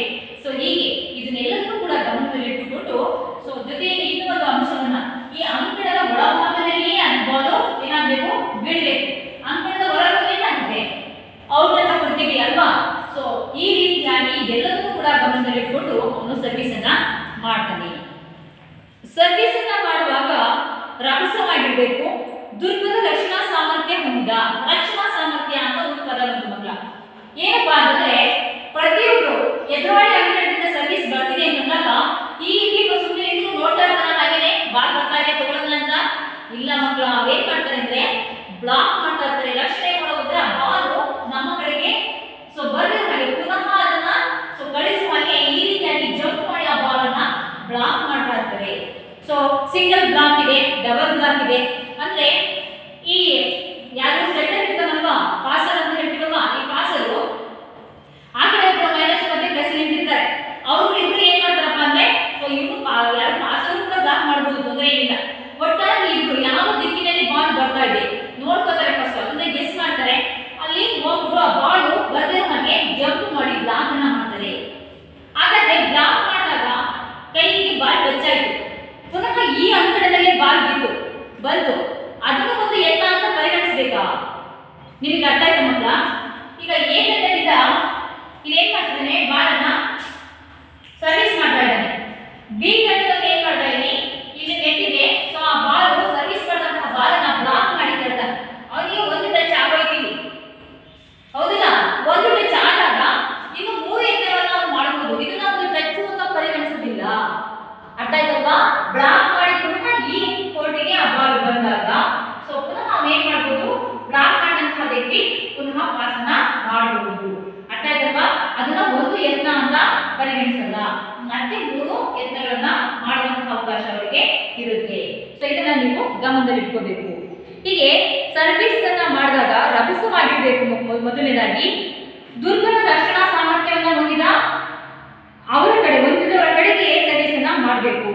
ಇದನ್ನ ನಾವು ನೋಡ್ತಾ ಹೋಗ್ತೀವಿ. ನೆಕ್ಸ್ಟ್, ಪ್ರಥಮ ಪಾಸ್ ಸರಿಯಾಗಿ ನೀಡಲು ಅಸಮರ್ಥನಾದ ಪಾಸರ್ನ ಸ್ಥಳ ಬದಲಾವಣೆಯನ್ನು ಗುರುತಿಸಿ ನೆಟ್ಟಿನ ಮೇಲ್ಭಾಗದಕ್ಕೆ ಸೊ ತಗುಲದೆ ಎದುರಾಳಿ ಅಂಕಣಕ್ಕೆ ಬೀಳುವಂತೆ ಮಾಡಬೇಕು. ಈ ಪಾಸ್ ಮಾಡಿದಂತಹ ಬಾಲು ನೆಟ್ಟಿಗೆ ಟಚ್ ಆಗಬಾರ್ದು, ಹೌದಲ್ವಾ? ನೆಟ್ಟಿಗೆ ಟಚ್ ಆದ್ರೆ ಇವಾಗ ಕೊಡ್ತಿದ್ದಾರೆ ನೆಟ್ ಏನೋ ಸರ್ವಿಸ್ ಬಾಲ್ ಅನ್ನ ಬಿಟ್ಟು ಮಿಕ್ಕಿದ ಬಾಲ್ ರ್ಯಾಲಿಯಲ್ಲಿ ಬಾಲು ನೆಟ್ ಆದ್ರೂ ಕೂಡ ಸೊ ಪಾಯಿಂಟ್ ಇದೆ. ಅದು ಸರಿಯಾದ ಒಂದು ಜಾಗದಲ್ಲಿ ಬಿದ್ದರೆ ಅಂದ್ರೆ ಈ ಕೋರ್ಟ್ನ ಒಳಗಡೆ ಬಿದ್ದರೆ ಅದಕ್ಕೆ ಪಾಯಿಂಟ್ ಇದೆ. ಸೊ ಸರ್ವಿಸ್ ಬಾಲು ಕೂಡ ಇವಾಗ ನೆಟ್ ಟಚ್ ಆದ್ರೂ ಕೂಡ ಪಾಯಿಂಟ್ ಇದೆ. ಸೊ ಹಾಗೆ ಅಂದ್ರೆ ನೆಟ್ಟಿಗೆ ಟಚ್ ಆಗಿ ಇದೇ ಅಂಕಣದಲ್ಲಿ ಉಳಿಯೋದ ಹಾಗೆ ಸೊ ಆಪರೇಟ್ ಕೊಟ್ಟಿಗೆ ಹೋಗ್ಬೇಕು. ಸಮರ್ಥ ರಕ್ಷಣಾ ಸಾಮರ್ಥ್ಯ ಇಲ್ಲದಂತಹ ದುರ್ಬಲ ವ್ಯಕ್ತಿಗಳಿಗೆ ಸರ್ವಿಸ್ ಮಾಡಬೇಕು. ಈ ಒಂದು ಎಲ್ಲಾ ಸ್ಕಿಲ್ಗಳನ್ನ ಆಮೇಲೆ ರಕ್ಷಣಾ ವ್ಯವಸ್ಥೆ ಇಲ್ಲದಂತವ್ರು ಬ್ಲಾಕ್ ಸರಿಯಾಗಿ ಮಾಡಿದ ಕಡೆ ಬಾಲನ್ನ ಬಳಸಬೇಕು. ಈಗೆಲ್ಲ ಸ್ಕಿಲ್ಗಳನ್ನ ನಾವು ಮನಸ್ಸಿನಲ್ಲಿ ಇಟ್ಕೊಂಡು ಎಲ್ಲ ತಂತ್ರಗಾರಿಕೆಯನ್ನು ಇಟ್ಕೊಂಡು ನಾವು ಸರ್ವಿಸ್ ಅನ್ನ ಮಾಡಬೇಕು. ಮೊದಲನೇದಾಗಿ. ಎರಡನೇದಾಗಿ ಎದುರಾಳಿ ಆಟಗಾರನು ಇಲ್ಲದ ಖಾಲಿ ಸ್ಥಳವನ್ನು ಗುರುತಿಸಿ ಸರ್ವಿಸ್ ಮಾಡಬೇಕು. ಮಕ್ಕಳ ಇದಕ್ಕೆ ಡ್ರಾಪಿಂಗ್ ಅಂತ ಹೇಳ್ತೀವಿ ನಾವು, ಹೌದಲ್ಲ? ಸೊ ಏನಪ್ಪಾ ಅಂತಂದ್ರೆ ಸರ್ವಿಸ್ ಮಾಡ್ತಾ ಇದ್ದಾನೆ ಇವನು. ಇಲ್ಲಿ ಎಲ್ಲರೂ ಕೂಡ ಸರ್ವಿಸ್ ಮಾಡ್ಬೇಕಾದ್ರೆ ಸೊ ಈ ಲೈನ್ ಇರ್ತದಲ್ವಾ, 3 ಬಿಟ್ಟು ಲೈನ್ ಇರ್ತದೆ. ಈ ಪೊಸಿಷನ್ ಅನ್ನ ತೋರಿಸಲೇಬೇಕು. ಯಾಕಪ್ಪ ಅಂದ್ರೆ ಸರ್ವಿಸ್ ಮಾಡ್ಬೇಕಾದ್ರೆ ಇಲ್ಲಿ ಕರೆಕ್ಟಾಗಿ ಸೊ 3 ಜನ ಇರಬೇಕು, ಇಲ್ಲಿ 3 ಜನ ಸೊ ಇರ್ತಾರೆ, ಹೌದಲ್ವಾ? ಸೊ ಹೀಗೆ ಇದು ಸರ್ವಿಸ್ ಮಾಡ್ಬೇಕಾದ್ರೆ ಈ ಒರಿಜಿನಲ್ ಪೊಸಿಷನ್ ಅನ್ನ ತೋರಿಸಬೇಕು. ರ್ಯಾಲಿಯಲ್ಲಿ ಬೇಕಾದ್ರೆ ಮಿಕ್ಸ್ ಅಪ್ ಆಗಿ ಆಡ್ಬೋದು, ಎಲ್ಲಿ ಬೇಕಾದ್ರೂ ಹೋಗಿ ಆಡ್ಬೋದು. ಆದ್ರೆ ಸರ್ವಿಸ್ ಅಲ್ಲಿ ಮಾತ್ರ ಅವರು ಒರಿಜಿನಲ್ ಪ್ಲೇಸ್ ಅನ್ನ ತೋರಿಸಬೇಕು.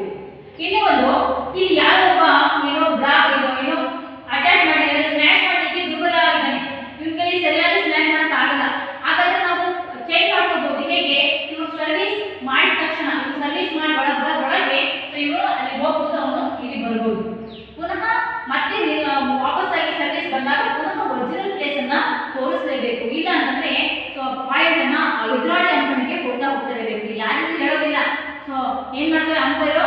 ಸೊ ಹೇಳ್ತಾ ಇರ್ತಾರೆ, ರೊಟೇಷನ್ ಅನ್ನ ಮಾಡಿಸಿದಾಗ ಒರಿಜಿನಲ್ ಪ್ಲೇಸ್ ನಾವು ಸರಿಯಾಗಿ ತೋರಿಸಿಲ್ಲ ಸರ್ವಿಸ್ ಮುಂಚೆ ಅಂದ್ರೆ ಸೊ ಅವರಿಗೆ ಎದುರಾಳಿ ಅಂಕಣಕ್ಕೆ ಒಂದೊಂದು ಎಕ್ಸ್ಟ್ರಾ ಪಾಯಿಂಟ್ ಅನ್ನ ಕೊಡ್ತಾ ಹೋಗ್ತಾರೆ. ಅದಕ್ಕೋಸ್ಕರ ಈ ತಪ್ಪುಗಳು ಆಗ್ತಿರೋ ಬಗ್ಗೆ ಎಚ್ಚರಿಕೆಯನ್ನು ವಹಿಸಿ ಸೊ ನಾವು ಸರ್ವಿಸ್ ಅನ್ನ ಮಾಡಬೇಕಾಗುತ್ತೆ. ಅರ್ಥ ಆಯ್ತಾ ಮಕ್ಕಳ?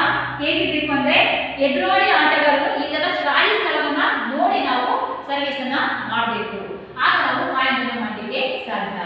ನೆಕ್ಸ್ಟ್ ಬಾಲ್ ಅನ್ನ ಸೆಟ್ ಮಾಡೋದು, ಇದಿಷ್ಟು ಸರ್ವಿಸ್ ಆಗಿದೆ. ನೆಕ್ಸ್ಟ್ ಎರಡನೇ ಪಾಯಿಂಟ್ ಬಂದು ಬಾಲ್ ಅನ್ನ ಸೆಟ್ ಮಾಡೋದು.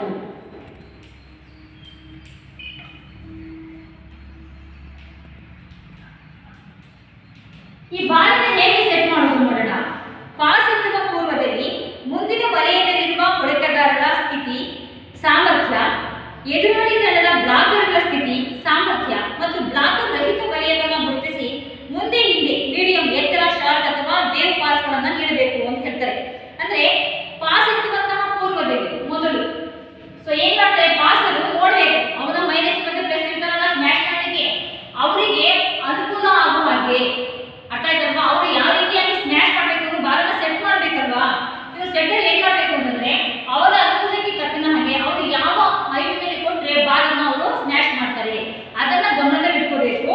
ಸೊ ಮುಂದಿನ ಹೊಡಿಬೇಕಾದ್ರೆ ಅವರ ಸ್ಥಿತಿಯನ್ನ ಸಾಮರ್ಥ್ಯ ಮತ್ತು ಎದುರಾಳಿ ತಂಡದ ಬ್ಲಾಕರ್ಗಳ ಸ್ಥಿತಿ ಅದನ್ನು ಕೂಡ ಮನಸ್ಸಿನಲ್ಲಿ ಇಟ್ಕೋಬೇಕು.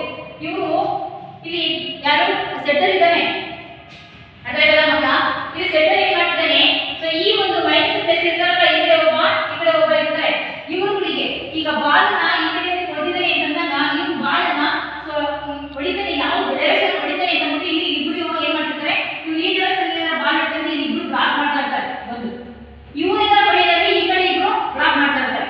ಅದು ಅಂಡರ್ಸ್ಟ್ಯಾಂಡ್. ಯಾಕಪ್ಪ ಅಂತಂದ್ರೆ ಈ ಕಡೆ ಇರೋನು ಹೆಚ್ಚಿನ ಸೆಂಟ್ರಿಗೆ ಇನ್ನ ಸೊ ಏನ್ ಮಾಡ್ತಾರೆ, ಇವ್ರಿಬ್ರು ಬಂದು ಬ್ಲಾಕ್ ಮಾಡ್ತಾರೆ. ಈ ಕಡೆ ಹೊಡಿತಾರೆ ಅಂದ್ರೆ ಈ ಸೆಂಟರ್ ಮತ್ತೆ ಇವ್ರಿಬ್ರು ಬಂದು ಆ ಒಂದು ಬಾಲ್ ಬೀಳ್ತಿರೋ ಮಧ್ಯ ಅಂಕಣಕ್ಕೆ ಬ್ಲಾಕ್ ಮಾಡ್ತಾ ಇರ್ತಾರೆ. ಈ ಬ್ಲಾಕರ್ಗಳ ಎತ್ತರ ಅವ್ರು ಎಷ್ಟು ದೂರ ಬ್ಲಾಕ್ ಮಾಡ್ತಾರೆ ಅದ್ರ ಮೇಲಿಂದ ಸ್ಮ್ಯಾಶ್ ಮಾಡೋದಂತೆ ಬಾಲನ್ನ ಅವನಿಗೆ ಸೆಟ್ ಮಾಡಬೇಕು ಮಕ್ಕಳ. ಅರ್ಥ ಆಯ್ತಲ್ವಾ? ಈ ಸೆಟ್ಟರ್ನ ಒಂದು ಕೆಲಸ ಬಹಳ ಮುಖ್ಯವಾಗಿರುತ್ತದೆ. ಯಾಕಪ್ಪ ಅಂತಂದ್ರೆ ಸೊ ರಭಸವಾದಂತಹ ಸ್ಮ್ಯಾಶ್ ಬರಬೇಕು. ಸೊ ಈ ಬ್ಲಾಕರ್ಗಳನ್ನ ಸಿಕ್ಕಿರೋ ಹಾಗೆ ಬಾಲು ಏನಾಗಬೇಕು, ಸೊ ಸೆಟ್ ಆಗ್ಬೇಕು, ಹೊಡಿಬೇಕು ಅಂತಂದ್ರೆ ಸೊ ಅದನ್ನ ಎಲ್ಲ ಮನಸ್ಸಿನಲ್ಲಿ ಇಟ್ಕೊಂಡು ಈ ಸೆಟ್ಟರ್ ಏನು ಸ್ಮ್ಯಾಶರ್ಗಳಿಗೆ ಅನುಕೂಲವಾಗುವ ಹಾಗೆ ಆ ಬಾಲನ್ನ ಸೆಟ್ ಮಾಡುವಂಥದ್ದು ಈ ಸೆಟ್ಟರ್ನ ಕೆಲಸ ಆಗಿರುತ್ತೆ. ಅದಕ್ಕೆ ಹೇಳ್ತಾರೆ ಮೀಡಿಯಂ ಎತ್ತರ ಸೊ ಕೆಳಗೆ ಅವರಿಗೆ ಎಷ್ಟು ಅವರ ಒಂದು ಏನು ಹೈಟ್ ಎಷ್ಟಿರುತ್ತೆ ಅವರಿಗೆ ಆಗುವ ಹಾಗೆ ಬಾಲನ್ನ ಸೆಟ್ ಮಾಡೋದು ಕೆಲಸ ಆಗಿರುತ್ತೆ. ಸಂದರ್ಭಾನುಸಾರ ಪಾಸ್ನ ಗತಿಯಲ್ಲಿ ಹೆಚ್ಚು ಕಡಿಮೆ ಮಾಡುತ್ತಾ ಎದುರಾಳಿ ಅಂಕಣದಲ್ಲಿ ಖಾಲಿ ಸ್ಥಳವಿದ್ದರೆ ನಿಖರತೆಯಿಂದ ಚೆಂಡನ್ನು ಆ ಸ್ಥಳಕ್ಕೆ ಹಾಕಬೇಕು. ನಾವು ಆವಾಗಲೇ ಹೇಳ್ತಾ ಹೋದೆ, ಈ ಚೆಂಡನ್ನ ಯಾವಾಗ ಬಾಲನ್ನ ನಾವು ಏನ್ ಮಾಡಬೇಕು, ಎಲ್ಲಿ ಖಾಲಿ ಪ್ಲೇಸಸ್ ಇರುತ್ತೆ ಡ್ರಾಪಿಂಗ್ ಅಂತ ಹೇಳ್ತೀವಿ, ಆ ಖಾಲಿ ಪ್ಲೇಸ್ ಇರುವ ಕಡೆ ಈಸಿಯಾಗಿ ಪ್ರತಿ ಸಲ ಕೂಡ ಎದ್ದು ನಿಂತು ಸ್ಮ್ಯಾಶ್ ಮಾಡಕ್ ಆಗಲ್ಲ, ಹೌದಲ್ಲ? ತಂತ್ರಗಾರಿಕೆ ಇರಬೇಕು, ಬುದ್ಧಿವಂತಿಕೆ ಇರಬೇಕು ಆಟದಲ್ಲಿ. ಅದಕ್ಕೋಸ್ಕರ ಇವರೀಗ ಬ್ಲಾಕ್ ಮಾಡೋದು ಏನ್ ಮಾಡಬೇಕು, ದುರ್ಬಲ ರಕ್ಷಣಾ ಸಾಮರ್ಥ್ಯವನ್ನು ಹೊಂದಿರುವಂತಹ ಸ್ಥಳದಲ್ಲಿ ಅಥವಾ ಗಾಳಿ ಇರುವಂತಹ ಜಾಗವನ್ನ ಈಗ ಆಟಗಾರ ಏನ್ ಮಾಡ್ತಾರೆ, ಇಲ್ಲಿ ಒಂದ್ಸರಿ ಕನ್ಫ್ಯೂಷನ್ ಮಾಡ್ತಾರೆ. ಹೇಗಪ್ಪ ಅಂತಂದ್ರೆ ಬ್ಲಾಕ್ ಮಾಡುವಂತವ್ರು ಬಡಿಯುವಂತ ಸ್ಮ್ಯಾಶ್ ಮಾಡುವಂತ ಒಬ್ಬರೇ ಆದ್ರೆ ಇಬ್ಬರು ಎದ್ದಿರ್ತಾರೆ. ಸೊ ಆಗ ಇವರಿಬ್ರು ಬಹಳ ಪ್ರೆಸ್ ಮಾಡ್ತಾರೆ ಅಂತ ಅಂದ್ಬಿಟ್ಟು ನಾವೇನ್ ಮಾಡ್ಬೋದು, ಸೊ ಅವರ ಒಂದು ಇದನ್ನ ತಪ್ಪಿಸಿ ಅವರಿಗೆ ಕೈಗೆ ಬಾಲ್ ಸಿಕ್ಕಿರೋ ಹಾಗೆ ಅವ್ರ ಮೇಲಿಂದ ಇಲ್ಲಿ ಖಾಲಿ ಜಾಗ ಇರುತ್ತೆ ಬಳಸ್ತಾ ಹೋಗ್ಬೋದು. ಹೀಗೆ ನೆಕ್ಸ್ಟ್ ಈ ಲಿಫ್ಟರ್ ಇರ್ತಾರಲ್ವಾ, ಇವರು ಮುಂದಿನ ಬರೆಯದ ಆಟಗಾರನಾಗಿದ್ರೆ ಪ್ರಥಮ ಪಾಸನ್ನ ನೆಟ್ಟಿನ ಮೇಲ್ಭಾಗಕ್ಕೆ ಬರುವಂತೆ ಪಡೆದು ಬ್ಲಾಕ್ಗಳನ್ನು ಜಿಗಿಯುವ ಮೊದಲೇ ಎಡ ಅಥವಾ ಬಲಗೈಯನ್ನು ಬಳಸಿ ರಭಸದಿಂದ ವಿರುದ್ಧ ಅಂಕಣಕ್ಕೆ ಹೊಡೆದು ಅಂಕ ಗಳಿಸಬಹುದು. ಹೇಗಪ್ಪ ಅಂತಂದ್ರೆ ಇಲ್ಲಿ ಇಬ್ಬರು ಪಾಸರ್ ಇದ್ದಾರೆ, ಡಬಲ್ ಬ್ಲಾಕ್ ಇದ್ದಾರೆ, ಇಬ್ರು ಬ್ಲಾಕರ್ಗಳು ಡಬಲ್ ಬ್ಲಾಕ್ ಮಾಡ್ತಾ ಇದ್ದಾರೆ. ಸೊ ಇವರು ಬ್ಲಾಕ್ ಮಾಡೋದಕ್ಕೆ ಮುಂಚೆನೆ ಏನ್ ಮಾಡಿದಾನೆ, ಸೊ ಬ್ಲಾಕ್ ಮಾಡಿದಂತಹ ಬಾಲು ಇಲ್ಲಿ ಬಂದ ತಕ್ಷಣ ಅವ್ರು ಕೆಳಗೆ ಇಳಿತಾರೆ. ಆಗ ಇನ್ನೇನ್ ಮಾಡ್ಬೋದು, ಸೊ ಎಡ ಅಥವಾ ಬಲಗೈ ಇವ್ರು ಇಳಿದಾಗ ಮತ್ತೆ ಕೈಯನ್ನ ಚಾಚಲ್ಲ, ಹೌದಲ್ಲ. ಸೊ ಈ ಕಡೆ ಕೈಯಿಂದಲೋ ಅಥವಾ ಈ ಕಡೆ ಕೈಯಿಂದಲೋ ದಬ್ಬಿ ಅಲ್ಲಿ ಡ್ರಾಪ್ ಅನ್ನ ನೆಟ್ ಪಕ್ಕದಲ್ಲಿ ಡ್ರಾಪ್ ಅನ್ನ ಹಾಕಬಹುದು. ಈ ತರ ಕೂಡ ನಾವು ಅಂಕವನ್ನ ಗಳಿಸಬಹುದು. ಈ ರೀತಿಯಾಗಿ ಸೊ ಏನು ಈ ಬಾಲನ್ನ ಸೆಟ್ ಮಾಡುವಂತಹ ಕೆಲಸ ಆಗಿರುತ್ತೆ. ಇನ್ನ ಮೂರನೇ ಬಲು ಸ್ಮ್ಯಾಶ್ ಮಾಡೋದು ಅಥವಾ ಅಟ್ಯಾಕ್ ಹಿಟ್ ಅಂತ ಹೇಳ್ತೀವಿ ನಾವು. ಇವೆಲ್ಲದು ಸ್ಮ್ಯಾಶ್.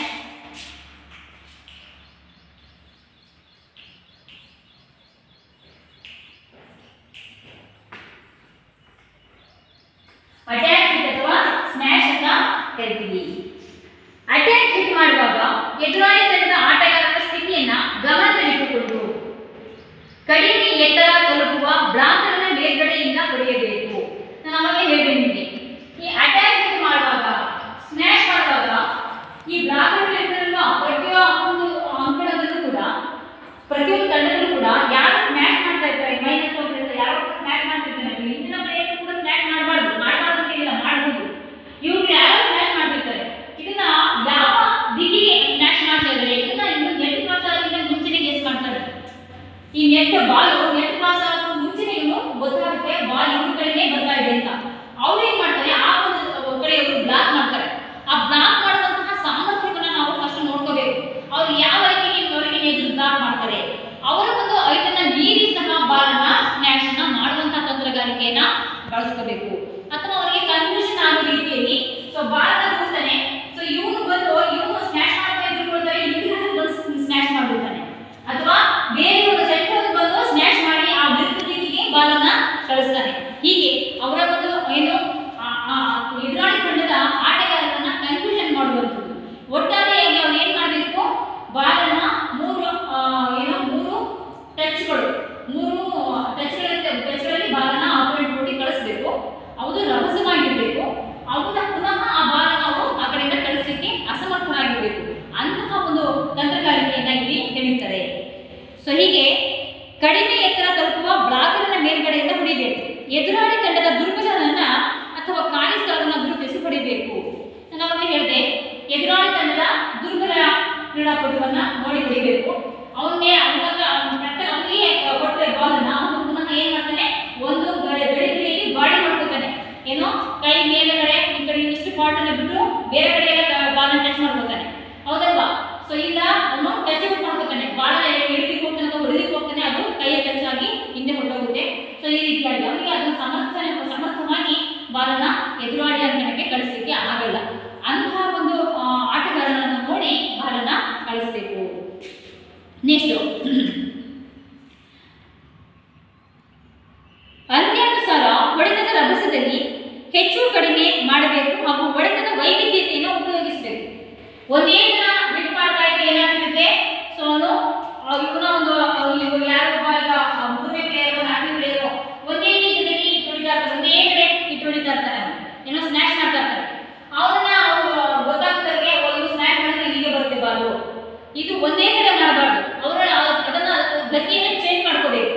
ಒಂದ್ಸರಿ ಜೋರಾಗಿ ಸ್ಮ್ಯಾಶ್ ಮಾಡಿದ್ರೆ, ಒಂದ್ಸರಿ ಏನೋ ಬ್ಲಾಕ್ಗಳ ಕಣ್ಣನ್ನು ತಪ್ಪಿಸಿ ಸ್ಮ್ಯಾಶ್ ಮಾಡಿದ್ರೆ, ಮತ್ತೊಂದು ಕಡೆ ಅವನು ಡ್ರಾಪ್ ಆಗ್ಬೇಕು.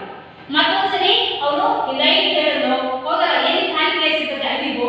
ಈ ರೀತಿಯಾಗಿ ತನ್ನ ಸ್ಕಿಲ್ಗಳನ್ನ ಬದಲಾಯಿಸುವಂತ ಏನು ತಂತ್ರಗಾರಿಕೆ ಅಂತ ಹೇಳ್ತಾರೆ, ಸ್ಕಿಲ್ ಅಲ್ಲ ತಂತ್ರಗಾರಿಕೆಯನ್ನ ಬದಲಾವಣೆ ಮಾಡ್ಕೊಳ್ತಾ ಅವನು ಸ್ಮ್ಯಾಶ್ ಅನ್ನ ಮಾಡಬೇಕು. ಆಗ ಅವರು ಇವರನ್ನ ರೀಡ್ ಮಾಡ್ಲಿಕ್ಕೆ ಆಗಲ್ಲ, ಅಂದ್ರೆ ಇವ್ನು ಹೇಗೆ ಗೆಸ್ ಮಾಡ್ಲಿಕ್ಕೆ ಆಗಲ್ಲ, ಇವ್ನು ಹೀಗೆ ಹೋಗ್ತಾನೆ, ಇವ್ನ ಬಾಲನ್ನ ಹೀಗೆ ತಗೋಬೇಕು ಅಂತ ಗೆಸ್ ಮಾಡ್ಲಿಕ್ಕೆ ಆಗಲ್ಲ. ಈ ರೀತಿಯಾಗಿ ಒಂದು ಸಂದರ್ಭಾನುಸಾರ ಆಟವನ್ನ ಆಡಬೇಕು. ನೆಕ್ಸ್ಟ್ ಹೆಚ್ಚಿನ ಎತ್ತರ ತಲುಪುವ ನಿಖರ ಬ್ಲಾಕರ್ಗಳಿದ್ದರೆ ಸ್ಪರ್ಶ ಹೊಡೆತ ಅಥವಾ ಪ್ಲೇಸಿಂಗ್ಗಳ ಮೂಲಕ ಅಂಕ ಗಳಿಸಬೇಕು. ಹೆಚ್ಚಿನ ಎತ್ತರ ತಲುಪುವ ನಿಖರ ಬ್ಲಾಕರ್ಗಳಿದ್ರೆ, ಬ್ಲಾಕರ್ಗೆ ಮತ್ತು ಐಡ್ ಆಗಿದ್ದರೆ, ಯಾಕಂದ್ರೆ ಎಲ್ಲಾ ಕಡೆಗೂ ಬ್ಲಾಕರ್ ಕುಳಿಗೆ ಇರಲ್ಲ. ಯಾಕಪ್ಪ ಅಂದ್ರೆ ವಾಲಿಬಾಲ್ ಪ್ಲೇಯರ್ಸ್ ಅನ್ನು ನೋಡಿದ್ರೆ ಅವ್ರು ಒಳ್ಳೆ ನೆಟ್ಟಿಗಿನ ಸ್ವಲ್ಪ ಕೈ ನೆಟ್ ಲಾಸ್ಟ್ ಎಲ್ಲ ಇದು ಸಿಗ್ತಾ ಇರುತ್ತೆ, ಅಷ್ಟೊಂದು ಎತ್ತರವಾಗಿರ್ತಾರೆ ಹೆಚ್ಚಿನ ಅಂಶ, ಹೌದಲ್ವಾ? ಆಗ ಏನಾದರೂ ಬ್ಲಾಕರ್ಗಳು ಅರಿವಾಗಿದ್ರೆ ಏನ್ ಮಾಡ್ಬೇಕಪ್ಪ ಅಂತಂದ್ರೆ ಸ್ಪರ್ಶ ಹೊಡೆತ ಅಥವಾ ಪ್ಲೇಸಿಂಗ್ಗಳ ಮೂಲಕ ಅಂಕವನ್ನ ಗಳಿಸಬೇಕು. ನಾವು ಅಲ್ಲಿ ಒಂದು ಪ್ಲೇಯರ್ಗಳ ಪೊಸಿಷನ್ ಅನ್ನು ನೋಡಬೇಕು, ಹೇಗಿರ್ತಾರೆ, ಕುಳ್ಳಿಗಿದ್ದಾರೋ ಹೈಟ್ ಯಾವ ತಂತ್ರಗಾರಿಕೆಯನ್ನ ಹೇಳಿದ್ರೆ ಈ ಒಂದು ಅಂಕವನ್ನ ಗಳಿಸ್ಕೊಂಡು ಹೋಗಬಹುದು ಅನ್ನೋದನ್ನ ನಾವು ಮನವರಿಕೆಯನ್ನ ಮಾಡ್ಕೋಬೇಕು. ಫಸ್ಟ್ ಆ ಪ್ಲೇಯರ್ಸ್ ಅನ್ನ ನೋಡ್ಬೇಕು ನಾವು. ನಂತರ ಇವನೇನ ಬ್ಲಾಕರ್ಗಳು, ಮುಂದಿನ ಬ್ಲಾಕರ್ಗಳು ಯಾರಾದ್ರೂ ಅರಿವಿದ್ದಾರೆ ಅಂತ ಗೊತ್ತಾದ್ರೆ ಅವ್ನು ಬ್ಲಾಕ್ ಮಾಡಿದಾಗ ಈ ಸೈಡ್ ಏನ್ ಮಾಡ್ತಾನೆ, ನಾವು ಸ್ನ್ಯಾಶ್ ಮಾಡಿ ಹಿಡಿಯೋದ್ರೊಳಗೆ ಬ್ಲಾಕ್ ಮಾಡಿ ನಮ್ಮ ಪ್ಲೇಸ್ಗೆ ಹಾಕ್ಬಿಟ್ಟಿರ್ತಾನೆ. ಅದಕ್ಕೋಸ್ಕರ ಅಂತಹ ಕಡೆ ಆಗದೆ ಆ ಹಿಂದೆಗಡೆ ಹೋಗುವ ಹಾಗೆ ಅಂದ್ರೆ ಎಲ್ಲಿ ಖಾಲಿ ಪ್ಲೇಸ್ ಇರ್ತದೆ ಅಂತ ಕಡೆ ಹೊಡೆದು ಪಾಯಿಂಟ್ ಮಾಡಲಿಕ್ಕೆ ನಾವು ನೋಡಬೇಕು.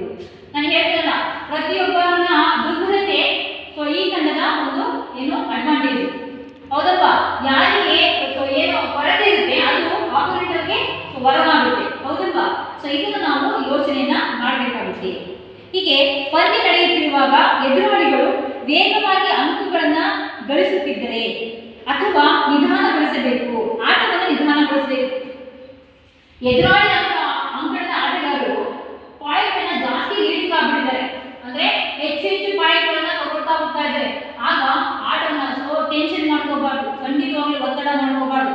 ಆಟವನ್ನು ನಿಧಾನವಾಗಿ ಕೂಲ್ ಆಗಿ ಟೈಮ್ ಔಟ್ ತಗೊಂಡು ಒಂದ್ಸರಿ ಸಮಾಧಾನವಾಗಿ ನಾವು ಎಲ್ಲಿ ತಗ್ತಾ ಇದ್ದೀವಿ, ನಾವು ಟೆನ್ಷನ್ ಮಾಡ್ಕೊಂಡ್ವಿ ಅಂದ್ರೆ ಮೈಂಡ್ ಎಲ್ಲ ಬ್ಲಾಂಕ್ ಆಗ್ಬಿಡುತ್ತೆ ಮಕ್ಕಳ. ಏನಾಗುತ್ತೆ, ಈ ಎಕ್ಸಾಮಿನೇಷನ್ ತಗೊಳ್ಳಿ ಅಲ್ವಾ ಅಷ್ಟೇನೆ. ಏನು ಓದಿರ್ತೀವಿ, ಮೊದಲನೇ ಯಾವ ಪ್ರಶ್ನೆಗೆ ಉತ್ತರ ಸಿಗ ಮರ್ತೋಗ್ಬಿಟ್ಟಿರುತ್ತೆ.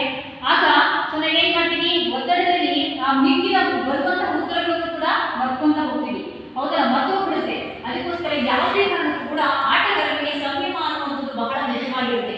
ಅರ್ಥ ಆಯ್ತಲ್ವಾ?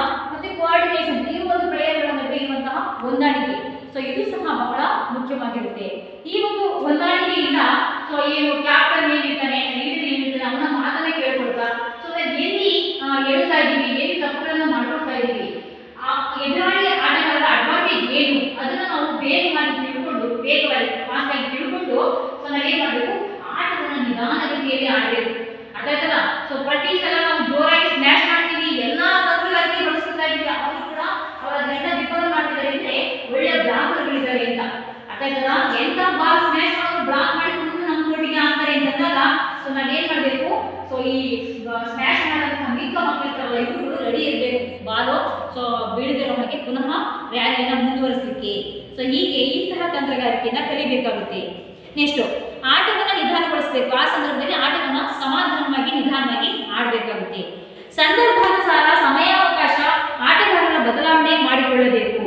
ಯಾರಾದ್ರೂ ಒಬ್ಬ ಗೇಮ್ ಪ್ಲೇಯರ್ ಇದ್ದಾನೆ, ಅವರಿಂದಲೇ ಪಾಯಿಂಟ್ ಹೋಗ್ತಾ ಇದೆ ಅಂತ ಗೊತ್ತಾದಾಗ ನಾವು ಸಬ್ಸ್ಟಿಟ್ಯೂಟ್ ಅನ್ನ ಮಾಡ್ಕೋಬೇಕು. ನಿಮ್ಗೆ ಯಾವಾಗ ಹೇಳ್ತಿದ್ದೆ, ಹೋದ ವರ್ಷ ಹೇಳಿದೆ ನಾನು, ಈಗ ವಾಲಿಬಾಲ್ ಆಡುವ ಒಟ್ಟು ಆಟಗಾರರ ಸಂಖ್ಯೆ ಎಷ್ಟು ಮಕ್ಕಳ? 12 ಆಟಗಾರರು ಇರ್ತಾರೆ. ಇಲ್ಲಿ 6 ಜನ ಆಕ್ಟಿವ್ ಪ್ಲೇಯರ್ಸ್, ಅಂದ್ರೆ ಇಲ್ಲಿ ಆಡುವಂತವರು, ಅಥವಾ ಇನ್ನ 6 ಜನ ಸಬ್ಸ್ಟಿಟ್ಯೂಟ್ ಪ್ಲೇಯರ್ಗಳು ಇರ್ತಾರೆ. ಸಬ್ಸ್ಟಿಟ್ಯೂಟ್ ಅಂದ್ರೆ ಹೊರಗಡೆ ಇರ್ತಾರೆ ಅವರು. ಏನಾದ್ರೂ ಇಂಜುರಿ ಆದಾಗ ಏನು ಸ್ಮ್ಯಾಶ್ ಮಾಡಬೇಕು, ಹಿಟ್ ಮಾಡಬೇಕು, ಅಥವಾ ಪಾಸ್ ಲಿಫ್ಟ್ ಮಾಡಬೇಕಾದ್ರು ಬಾಲ್ನ ಏನು ಇಂಜುರಿ ಏನಾರ ಮಾಡ್ಕೊಂಡಾಗ ಸಬ್ಸ್ಟಿಟ್ಯೂಟ್ ಅನ್ನ ಮಾಡ್ಕೋಬಹುದು. ಈ 6 ಜನರಿಗೆ 6 ಬದಲಿ ಆಟಗಾರರನ್ನ ಸಬ್ಸ್ಟಿಟ್ಯೂಟ್ ಮಾಡ್ಕೋಬಹುದು ಮಕ್ಕಳ. 6 ಸಬ್ಸ್ಟಿಟ್ಯೂಟ್ ವ್ಯವಸ್ಥೆ ಇರುತ್ತೆ. ಅದಕ್ಕೋಸ್ಕರ ಈ ಸಬ್ಸ್ಟಿಟ್ಯೂಟ್ ಅನ್ನ ಮಾಡಬೇಕು. ಅದನ್ನ ಆ ತಂಡದ ನಾಯಕ ಫಸ್ಟೇನೆ ನಿರ್ಧಾರವನ್ನ ಮಾಡ್ತಾನೆ. ಯಾರಿಗೆ ಆಗ್ತಿಲ್ಲ, ನರ್ವಸ್ ಆಗ್ಬಿಡ್ತಾರೆ ಕೆಲವರು. ಒಳ್ಳೊಳ್ಳೆ ಪ್ಲೇಯರ್ಸ್ ಇದ್ರು ಕೂಡ ಎದುರುಗಡೆ ಒಳ್ಳೆ ಐಟು, ಒಳ್ಳೆ ಬ್ಲಾಕರ್ಗಳು, ಸ್ಮ್ಯಾಶರ್ಗಳು ಇದ್ದಾರೆ ಅಂದ್ರೆ ಸಾಕು, ನಾವೀಗ ಆಗಲ್ಲ ಅಂದ್ಬಿಟ್ಟು ಇವರ ಸ್ಕಿಲ್ ಇದ್ರು ಕೂಡ ಮಕ್ಕಳು ಏನ್ ಮಾಡ್ತಾರೆ, ಅವರು ನರ್ವಸ್ ಆಗ್ತಾರೆ, ಹೌದಲ್ಲ? ಗೊಂದಲಕ್ಕೆ ಸಿಲುಕ್ತಾರೆ, ಟೆನ್ಷನ್, ಒತ್ತಡ ಮಾಡ್ಕೊಳ್ತಾರೆ. ಅದ್ರ ಬದಲಾಗಿ ಇನ್ನೇನ್ ಮಾಡಬೇಕು, ಯಾವ ಆಟಗಾರ ಸರಿಯಾಗಿ ಆಟವನ್ನ ಆಡ್ತಿಲ್ಲ ಅದನ್ನ ಗಮನಿಸಿ ತಕ್ಷಣವೇ ಅವನು ಹೇಳ್ಬೇಕು, ಯಾರಿಗೆ, ಅಂಪೈರ್ಗೆ, ನನಗೆ ಸಬ್ಸ್ಟಿಟ್ಯೂಟ್ ಬೇಕು ಅಂತ ಕೇಳಬೇಕು.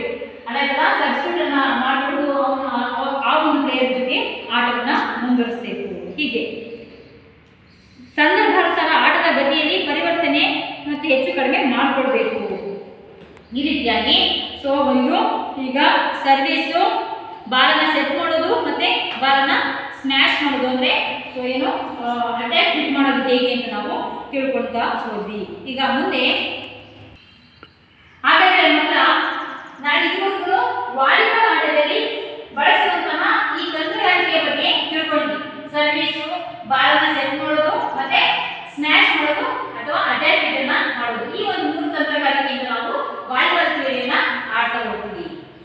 ಈ ಒಂದು ವಾಲಿಬಾಲ್ ಆಡಬೇಕು ಅಂತಂದ್ರೆ ಅವರ ಒಂದು ಸ್ಪೆಷಾಲಿಟಿ ಅಂದ್ರೆ ಅವನಲ್ಲಿ ಏನೆಲ್ಲ ಗುಣಗಳಿರಬೇಕು ಅಂತ ನಾವು ನೋಡ್ಬೇಕಾಗುತ್ತೆ, ಹೌದಲ್ಲ?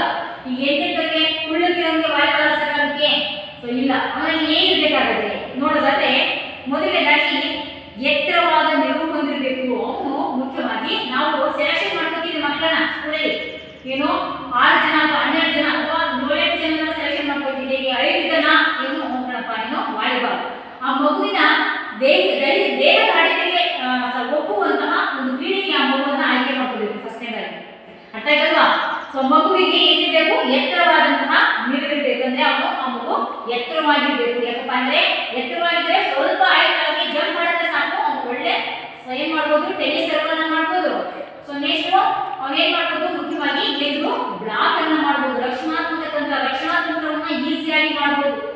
ಈ ಒಂದು 2 ಸ್ಕಿಲ್ ಇಟ್ಕೊಂಡ್ರೆ ಸಾಕು, ಅವನು ಆರಾಮಾಗಿ ಆಟವನ್ನ ಗೆಲ್ತಾನೆ. ಯಾವ್ದಾದ್ರು ಉತ್ತಮ ಸರ್ವಿಸ್, ಉತ್ತಮ ಬ್ಲಾಕಿಂಗ್ ಅದೆಲ್ಲ ಮತ್ತೆ ಸ್ಮ್ಯಾಶ್, ಈ 3 ಸ್ಕಿಲ್ ಇತ್ತು ಅವನಿಗೆ ಅಂತಂದ್ರೆ ಈಸಿಯಾಗಿ ಸರಿಯಾಗಿ ವಾಲಿಬಾಲ್ ಆಟವನ್ನ ಗೆಲ್ಲಬಹುದು. ಈ 3 ತಂತ್ರಗಾರಿಕೆ ಆ ಮಗುವಿಗೆ ಈಸಿ ಆಗ್ಬೇಕು ಅಂತಂದ್ರೆ, ಸರಳ ಆಗ್ಬೇಕು ಅಂದ್ರೆ ಅವನ ದೈಹಿಕ ದಾಢ್ಯತೆ ಹೇಗಿರ್ಬೇಕು, ಎತ್ತರವಾದಂತಹ ನಿಲುವನ್ನು ಅವನು ಹೊಂದಿರಬೇಕು. ದೇಹ ರಚನೆ ಹೆಂಗಿರ್ಬೇಕಂದ್ರೆ ಎತ್ತರವಾದಂತಹ ನಿಲುವನ್ನು ಹೊಂದಿರಬೇಕು. ನೆಕ್ಸ್ಟ್ ಜಾಳಿಗೆಯ ಮೇಲಿಂದ ನಿರ್ವಹಿಸುವ ಸ್ಮ್ಯಾಶ್ ಹಾಗೂ ಬ್ಲಾಕ್ ನಂತಹ ನೈಪುಣ್ಯತೆಗಳನ್ನ ಸುಲಭವಾಗಿ ನಿರ್ವಹಿಸಬಹುದು. ಅವನೇನಾದ್ರೂ ಅರಿತಾಗಿದ್ರೆ ಅವನು ಈ ಬರುವಂತಹ ಎದುರಾಳಿ ಅಂತ ಬರುವಂತಹ ಚೆಂಡನ್ನ ಈಸಿಯಾಗಿ ಸರಳವಾಗಿ ಬ್ಲಾಕ್ ಮಾಡ್ತಾನೆ, ಜಂಪ್ ಮಾಡಿ ಬ್ಲಾಕ್ ಮಾಡ್ತಾನೆ, ಪುನಃ ಔಟ್ಪುಟ್ ಅಲ್ಲಿ ಬೀಳೋ ಹಾಗೆ ಮಾಡ್ತಾನೆ. ನೆಕ್ಸ್ಟ್ ಅವನು ಸ್ಮ್ಯಾಶ್ ಕೂಡ ಮಾಡ್ತಾನೆ. ಅವನು ಏನ್ ಮಾಡ್ತಾನೆ, ಸ್ವಲ್ಪ ಜಂಪ್ ಮಾಡಿ ಹಿಂದಕ್ಕೆ ಹಾಚಾಗಿ ಜೋರಾಗಿ ರಭಸವಾಗಿ ಬಾಲಿನ ಒಂದು ವೇಟ್ ಭಾಗದಲ್ಲಿ ಸೊ ಈ ತೆರೆದ ಅಂಗೈಯಿಂದ ಅವನು ಸ್ಮ್ಯಾಶ್ ಅನ್ನ ಮಾಡ್ತಾನೆ. ಹೀಗಾಗಿ ಬಾಲ್ ರಭಸವಾಗಿ ಹೋಗೋದ್ರಿಂದ ಅವನು ಒಂದು ಕೈಯನ್ನ ಕೊಟ್ಟರೆ ಅದು ಬೌನ್ಸ್ ಆಗಿ ಹೊರಗಡೆ ಹೋಗುತ್ತೆ. ಅದೆಲ್ಲ ಮೇಲಿಂದ ಅವನು ತಗೊಳ್ಳೋಕೆ ಹೋದ್ರೆ ಕೈ ಟಚ್ ಆಗಿ ಔಟ್ ಹೋಗುತ್ತೆ. ಅದೆಲ್ಲ ಇಲ್ಲ ಅಂದ್ರೆ ಅವನು ಬಿದ್ದು ಎದ್ದು ಕೂಡ ಬಾಲ್ ಮೇಲೆ ಎಡಲಿಲ್ಲ, ಅದೆಲ್ಲ ಸೊ ಡ್ರಾಪ್ ಆಗೋಗುತ್ತೆ ಅದು. ಈ ರೀತಿಯಾಗಿ ಸೊ ಈ 3 ಸ್ಕಿಲ್ಗಳನ್ನ ಬೇಕು ಅಂದ್ರೆ ಅವನಿಗೆ ನಿಲುವು ಎತ್ತರವಾಗಿರ್ಬೇಕು ಅಂತ. ಈಸಿಯಾಗಿ ಬ್ಲಾಕ್ ಮಾಡ್ಬೋದು, ಈಸಿಯಾಗಿ ಸೊ ಸ್ಮ್ಯಾಶ್ ಮಾಡ್ಬೋದು, ಅದೆಲ್ಲ ಅದಕ್ಕೋಸ್ಕರ ಅವನ ದೇಹ ಎತ್ತರವಾಗಿರ್ಬೇಕು ಅಂತ.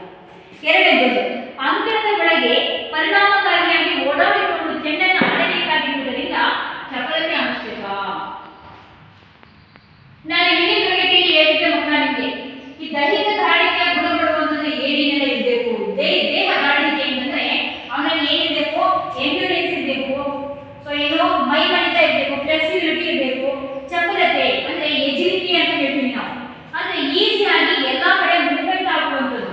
ಈ ತಾಳಬದ್ಧ ಚಟುವಟಿಕೆಗಳನ್ನ ಮಾಡಿಸುವಾಗ ಸೊ ಏನ್ ಮಾಡ್ತೀವಿ, ಲೇಸಿನ್ಸ್, ಹೂಪ್ಸ್, ಡಂಬಲ್ಸ್ ಇವುಗಳನ್ನ ಆಡಿಸುವಾಗ ಈಸಿಯಾಗಿ ಚಪಲತೆ ಎಕ್ಸರ್ಸೈಸ್ಗಳನ್ನ ನಾವು ಮಾಡ್ತಿರ್ತೀವಿ.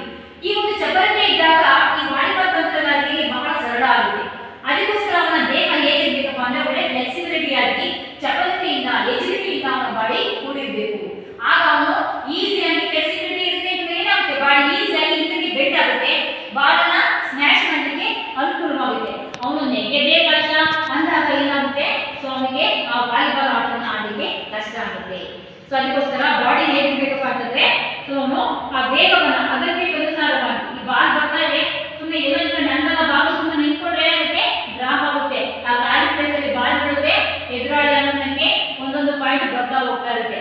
ಅದಕ್ಕೋಸ್ಕರ ಅವ್ರು ಯಾವ ಕಡೆ ಯಾವ ರೈಟ್ ಅಂದ್ರೆ ಬಲಗಡೆ ನಾಟ ಆಯ್ತು, ಎಡಗಡೆ ನಾಟ ಆಯ್ತು, ಬಾಲ್ ಬಂದು ಕೂಡ ಅದನ್ನ ಕಾಂಟ್ಯಾಕ್ಟ್ ಮಾಡುವಂತಹ, ಅದನ್ನ ಲಿಫ್ಟ್ ಮಾಡಿಕೊಳ್ಳುವಂತಹ, ಅದನ್ನ ಕಾಂಟ್ಯಾಕ್ಟ್ ಮಾಡುವಂತಹ ಒಂದು ಸ್ಕಿಲ್ ಬೇಕು ಅಂತಂದ್ರೆ ಅವನು ಈಸಿಯಾಗಿ ಆ ಕೋರ್ಟಿನ ಒಳಗೆಲ್ಲ ಓಡಾಡುವಂತಹ ಚಪಲತೆ ಎಲ್ಲ ಅವನಲ್ಲಿ ಇರಬೇಕು. ಆಗ ಮಾತ್ರ ಈ ವಾಲಿಬಾಲ್ ಕ್ರೀಡೆಗೆ ಏನು ಉತ್ತಮ ಅಂಕಗಳನ್ನು ತಂದುಕೊಳ್ಳಲಿಕ್ಕೆ ಸಾಧ್ಯ ಆಗುತ್ತೆ. ನೆಕ್ಸ್ಟ್ ಎದುರಾಳಿಗಳಿಂದ ಹೆಚ್ಚು ಸ್ಫೋಟಕ ಶಕ್ತಿಯನ್ನ ಹೊಂದಿದ್ದಲ್ಲಿ ಸೊ ಜಿಗಿದ ನೈಪುಣ್ಯತೆಯನ್ನು ನಿರ್ವಹಿಸಲು ಸಹಕಾರಿಯಾಗ್ತದೆ. ಅಂದ್ರೆ ಸ್ಫೋಟಕತ್ವದ ಶಕ್ತಿ ಅಂತ ಹೇಳ್ತೀನಿ ನಾನು. ಅಂದ್ರೆ ಏನಪ್ಪಾ ಅಂತಂದ್ರೆ ಸ್ಫೋಟಕ ಶಕ್ತಿ ಅಂತಂದ್ರೆ ಜೋರಾಗಿ ರಭಸವಾಗಿ ಏನು ಸ್ಫೋಟಕ ಅಂದ್ರೆ ತೋಳುಗಳ ಸ್ನಾಯುಗಳ ಬಲ. ನಾನು ಓದ್ತಾರೆ ಹೇಳಿದ್ದೆ ಮಕ್ಕಳ ನಿಮ್ಗೆ ಏನು ಸ್ನಾಯು ಬಲ ಅಂದ್ಬಿಟ್ಟು. ಏನು ಸ್ನಾಯು ಬಲ ಅಂದ್ರೆ ಈ ಶಾರ್ಟ್ ಪುಟ್, ಡಿಸ್ಕಸ್ ಮತ್ತೆ ಈ ಜಾಲಿನಿಂದ ಎಸೆಲಿಕ್ಕೆ ನಾವು ಯಾವ ಬಲವನ್ನು ಜಾಸ್ತಿಯಾಗಿ ಬಳಸ್ತೀವಿ,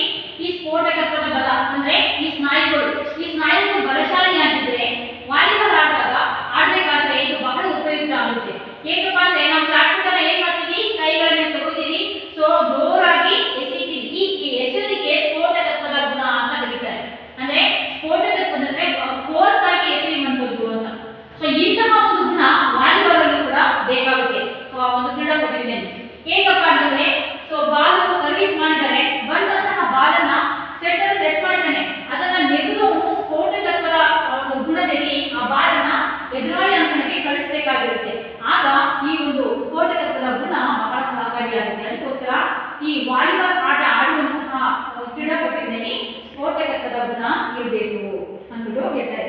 ಎದುರಾಳಿಯಿಂದ ಹೆಚ್ಚು ಸ್ಫೋಟಕ ಶಕ್ತಿಯನ್ನು ಹೊಂದಿದ್ದಲ್ಲಿ ಜಿಗಿದು ನೈಪುಣ್ಯತೆಯನ್ನು ನಿರ್ವಹಿಸಲು ಸಹಕಾರಿಯಾಗುತ್ತದೆ. ಅದನ್ನು ಜಿಗಿದ್ಬಿಟ್ಟು ಮತ್ತೆ ಪುನಃ ವಾಪಸ್ ಸ್ನ್ಯಾಚ್ ಮಾಡಲಿಕ್ಕೆ ಸಹಕಾರಿಯಾಗುತ್ತೆ ಈ ಒಂದು ಗುಣ ಇದ್ದಾಗ. ನೆಕ್ಸ್ಟ್, ಅಂಕಣದಲ್ಲಿ ಆಟ ಆಡುವಾಗ ಕೈಗಳನ್ನು ಹಾಗೂ ಕಾಲುಗಳನ್ನು ಚಾಚಿ ಚೆಂಡನ್ನು ಆಡುವ ಸಂದರ್ಭಗಳು ಎದುರಾದಾಗ ಮೈ ಮಣಿತ ಅವಶ್ಯಕ.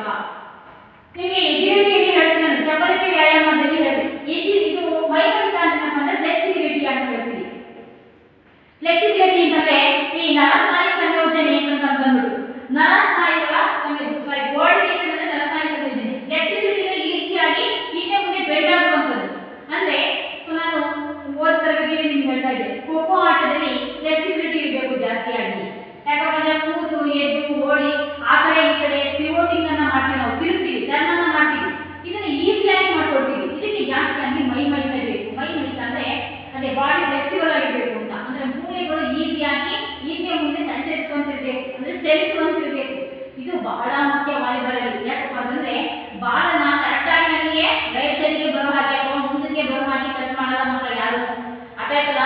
ಸೊ ಅವ್ರು ಯಾವಾಗಲೂ ಕೂಡ ನಾವು ಈ ಬ್ಯಾಡ್ಮಿಂಟನ್ ನೋಡ್ತೀವಲ್ವ, ನಾವು ಏನೋ ರೈಟ್ ಹ್ಯಾಂಡ್ ಪ್ಲೇಯರ್ ಅಂದ್ರೆ ನಮ್ಗೆ ರೈಟ್ ಸೈಡ್ ಬಾಲ್ ಕೊಡೋದು ಎಲ್ಲಿ ಕೊಡ್ತಾರೆ, ಲೆಫ್ಟ್ ಸೈಡ್ ಕೊಡ್ತಾರೆ. ಯಾಕಪ್ಪ ಅಂದ್ರೆ ನಾವು ಹೀಗೆ ಕಳಿಸೋದು ಬಾಲ್ ಕಷ್ಟ. ಒಂದು ಔಟಿಗೆ ಹೊರಟೋಗುತ್ತೆ, ಮತ್ತೊಂದು ಏನಾಗುತ್ತೆ, ಸೊ ಅದು ಬಾಲ್ ಸಮರ್ಪಕವಾದ ಪ್ಲೇಸ್ ಸರಿಯಾದ ಜಾಗಕ್ಕೆ ಹೋಗೋದಿಲ್ಲ. ಅರ್ಥ ಆಯ್ತಲ್ಲ. ನಮಗೆ ಕರೆಕ್ಟಾಗಿ ಬಂದ್ರೆ ನಾವು ಏನ್ ಮಾಡ್ತೀವಿ, ಸ್ಮ್ಯಾಶ್ ಮಾಡ್ತೀವಿ. ಅದಕ್ಕೋಸ್ಕರ ಈ ವಾಲಿಬಾಲ್ ಕೂಡ ಅಷ್ಟೇನೆ, ಅವರು ಕರೆಕ್ಟಾಗಿ ನನ್ನ ಕೈಗೆ ಬಾಲ್ನ ಕೊಡೋದಿಲ್ಲ, ಅವ್ರು ಈ ಕಡೆ ಕೊಡ್ತಾರೆ, ನಾವು ಸರಿಬೇಕು, ಬಾಲ್ ನಮ್ಮ ಹತ್ರ ಬರೋದಿಲ್ಲ, ನಾವು ಬಾಲ್ ಈ ಕಡೆ ಹೋಗ್ಬೇಕು. ಅದಕ್ಕೋಸ್ಕರ ಸೊ ಈ ಒಂದು ಮೈ ಮಣಿತ ಬಹಳ ಮುಖ್ಯ ಆಗುತ್ತೆ. ಬಾಲನ್ನ ಗೆದ್ದ ಸಾಕಷ್ಟೇ ನಾವು ಗೆಸ್ ಮಾಡಬೇಕು, ಬಾಲ್ ಯಾವ ಕಡೆ ಬರ್ತಾ ಇದೆ, ನಾನು ಯಾವ ರೀತಿಯಾಗಿ ಮಾಡಬೇಕು, ಎರಡು ಕೈಯಿಂದ ಎಲ್ಲಿ ಮಾಡಬೇಕು, ಅಂಡರ್ ಹ್ಯಾಂಡ್ ಎಲ್ಲಿ ಮಾಡಬೇಕು, ಅಥವಾ ಸೊ ಬಿಚ್ಚಿ ಎಲ್ಲಿ ಸ್ನ್ಯಾಚ್ ಮಾಡಬೇಕು, ಅಥವಾ ಅದನ್ನ ಯಾವ ರೀತಿ ಲಿಫ್ಟ್ ಮಾಡ್ಕೋಬೇಕು, ಬಾಲ್ ಡ್ರಾಪ್ ಆಗದಿರೋ ಹಾಗೆ, ಇದೆಲ್ಲ ತಂತ್ರಗಾರಿಕೆನ ಫ್ರಾಕ್ಷನ್ ಆಫ್ ಸೆಕೆಂಡ್ ಅಲ್ಲಿ ನಾವು ಯೋಚನೆಯನ್ನ ಮಾಡಬೇಕಾಗುತ್ತೆ. ಅದಕ್ಕೋಸ್ಕರ ಇದೆಲ್ಲದಕ್ಕೂ ಕೂಡ ನಮ್ಗೆ ಏನ್ ಬೇಕಾಗುತ್ತೆ, ಮೈ ಮಣಿತ ಬೇಕೇ ಬೇಕು. ನಂತರ ತ್ವರಿತಗತಿಯಲ್ಲಿ ಸಾಗುವ ಚೆಂಡನ್ನ ಸರಿಯಾದ ಸಮಯಕ್ಕೆ ತಲುಪಿ ನೈಪುಣ್ಯತೆಯನ್ನ ನಿರ್ವಹಿಸಬೇಕಾಗಿರುವುದರಿಂದ ವೇಗ ನಿರ್ಣಾಯಕವಾಗಿರುತ್ತದೆ. ಈ ವೇಗ ಇದ್ದೇ ಇರಬೇಕು. ಈ ರನ್ನಿಂಗ್ ಅನ್ನುವಂಥದ್ದು ಹೇಗಪ್ಪ ಅಂತಂದ್ರೆ ಎಲ್ಲ ಆಟಗಳಿಗೂ ಕೂಡ ಒಂದು ತಂದೆ ತಾಯಿ ಇದ್ದಂಗೆ. ಹೆಂಗಪ್ಪ ಅಂತಂದ್ರೆ ಓಟ ಚೆನ್ನಾಗಿ ಯಾರು ಕಲಿತಾನೆ ಅಂದ್ರೆ ಯಾರು ಚೆನ್ನಾಗಿ ಸ್ಪೀಡ್ ಆಗಿ ಓಡ್ತಾನೆ, ಖೋಖೋ ತಗೊಳ್ಳಿ, ರನ್ನಿಂಗ್ ಬೇಕು. ಅರ್ಥ ಆಯ್ತಲ್ವಾ. ಎದುರಾಳಿ ಆಟಗಾರ ನಿಧಾನ ಓಡಿದ್ರೆ ಒಬ್ಬ ಆಟ ಓಡೋದಿದ್ರೆ 4 ಜನ ಒಂದೇ ಸರಿ ಔಟ್ ಮಾಡ್ಬೋದು, 3 ಜನ. ಅರ್ಥ ಆಯ್ತಲ್ಲ. ಅದಕ್ಕೋಸ್ಕರ ವೇಗ ಅನ್ನುವಂಥದ್ದು ಹೇಗಪ್ಪ ಅಂದ್ರೆ ಬಹಳ ಮುಖ್ಯವಾಗಿ ಬೇಕೇ ಬೇಕು. ಈ ಒಂದು ವಾಲಿಬಾಲ್ ಬೇಕು. ಪ್ರತಿಯೊಂದು ಕ್ರೀಡೆಯಲ್ಲಿ ಬಾಲ್ ಇರೋ ಕಡೆ ನಾವು ಫಾಸ್ಟ್ ಆಗಿ ಓಡಬೇಕು ಅಂತಂದ್ರೆ ನಮಗೆ ಬೇಗ ಬೇಕು. ಈ ವೇಗ ಅನ್ನೋದು ನಾವು ಹೇಳಿದ ನಂತರ ಎಲ್ಲ ಆಟಗಳಿಗೂ ಕೂಡ ಪೂರಕ ವೇಗ. ಅದಕ್ಕೋಸ್ಕರ ವೇಗದ ಗುಣಗಳನ್ನ, ಸ್ಪೀಡ್ ಅನ್ನ ನಾವು ಇನ್ಕ್ರೀಸ್ ಮಾಡ್ಕೋಬೇಕು. ಅದಕ್ಕೆ ನಾವು ಪ್ರತಿಯೊಂದು ಗೇಮ್ಗೆ ಲೀಡರ್ ಗೇಮ್ಸ್ ಗಳನ್ನ ಜೊತೆಗೆ ಆ ಒಂದು ಗೇಮ್ಗೆ ಸಂಬಂಧಪಟ್ಟಂತಹ ವಾರ್ಮ್ ಎಕ್ಸರ್ಸೈಸ್ ಗಳನ್ನ ಮಾಡಿಸ್ತೀವಿ. ಈ ವಾಲಿಬಾಲ್ ಆಟಕ್ಕೆ ಮುಖ್ಯವಾಗಿ ರನ್ನಿಂಗ್ ಅನ್ನು ಕೂಡ ಮಾಡಿಸ್ತೀವಿ. ಸೊ ಏನೋ ಸ್ಪಾಟ್ ರನ್ ಅನ್ನ ಮಾಡಿಸ್ತೀವಿ, ಜೊತೆಗೆ ಜಂಪಿಂಗ್, ವರ್ಟಿಕಲ್ ಜಂಪ್ ಮತ್ತೆ ಸ್ಟ್ರೈಟ್ ಜಂಪ್ ಅನ್ನ ಜಾಸ್ತಿಯಾಗಿ ಮಾಡಿಸ್ತೀವಿ. ಯಾಕಂದ್ರೆ ಜಂಪ್ ಅಂಡ್ ಆರ್ಚ್ ಒಂದು 2 ಸ್ಟೆಪ್ ಅನ್ನ ಇಟ್ಬಿಟ್ಟು ಸೊ ಜಂಪ್ ಮಾಡಿ ಹಿಂಗೆ ಆರ್ಚ್ ಆಗಿ ಪುನಃ ಲ್ಯಾಂಡ್ ಆಗೋದು.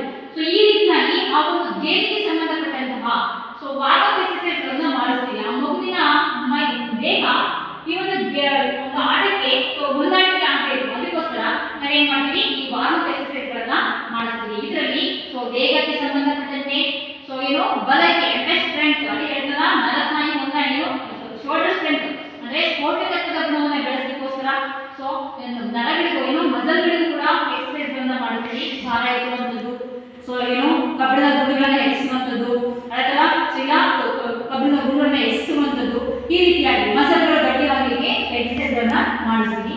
ಆ ನಂತರದಲ್ಲಿ so spot run, spot jump, vertical jump ಮತ್ತೆ ಜಂಪ್ ಅಂಡ್ ಆರ್ಚ್ ಇಂತಹ ಒಂದು ವಾರ್ಮ್ ಎಕ್ಸರ್ಸೈಸ್ ಗಳನ್ನ ಮಾಡಿಸ್ತಾ ಹೋಗ್ತೀವಿ. ಇಲ್ಲಿ ವೇಗ, ಸೊ ಸ್ನಾಯು ಗುಣ ಮತ್ತೆ ಸ್ಫೋಟಕತ್ವದ ಗುಣ, ಮೈಮಣಿತ, ಎಜಿಲಿಟಿ, ಸೊ ಇದೆಲ್ಲ ಒಂದು ಗುಣಗಳು ಕೂಡ ಸೊ ಏನೇನು ಮತ್ತೆ ಏನೇನು ಬಹುಮಾನಗಳು, ಪ್ರಶಸ್ತಿಗಳನ್ನ ನೋಡ್ಕೊಂತ ಹೋಗೋಣ. ರಾಷ್ಟ್ರ ಮಟ್ಟದ ಕಿರಿಯರ ವಾಲಿಬಾಲ್ ಚಾಂಪಿಯನ್ಶಿಪ್ ಯಾವೆಲ್ಲ ಏನು ಪ್ರಶಸ್ತಿಗಳಿದ್ದಾವೆ, ವಾಲಿಬಾಲ್ ಕ್ರೀಡೆಗೆ ಯಾವೆಲ್ಲ ಪ್ರಶಸ್ತಿಗಳಿದ್ದಾವೆ ಅಂತ ನೋಡೋಣ. ಮೊದಲನೇದು ರಾಷ್ಟ್ರ ಮಟ್ಟದ ಕಿರಿಯರ ವಾಲಿಬಾಲ್ ಚಾಂಪಿಯನ್ಶಿಪ್ ಅಂತ ಬಂದಿದೆ.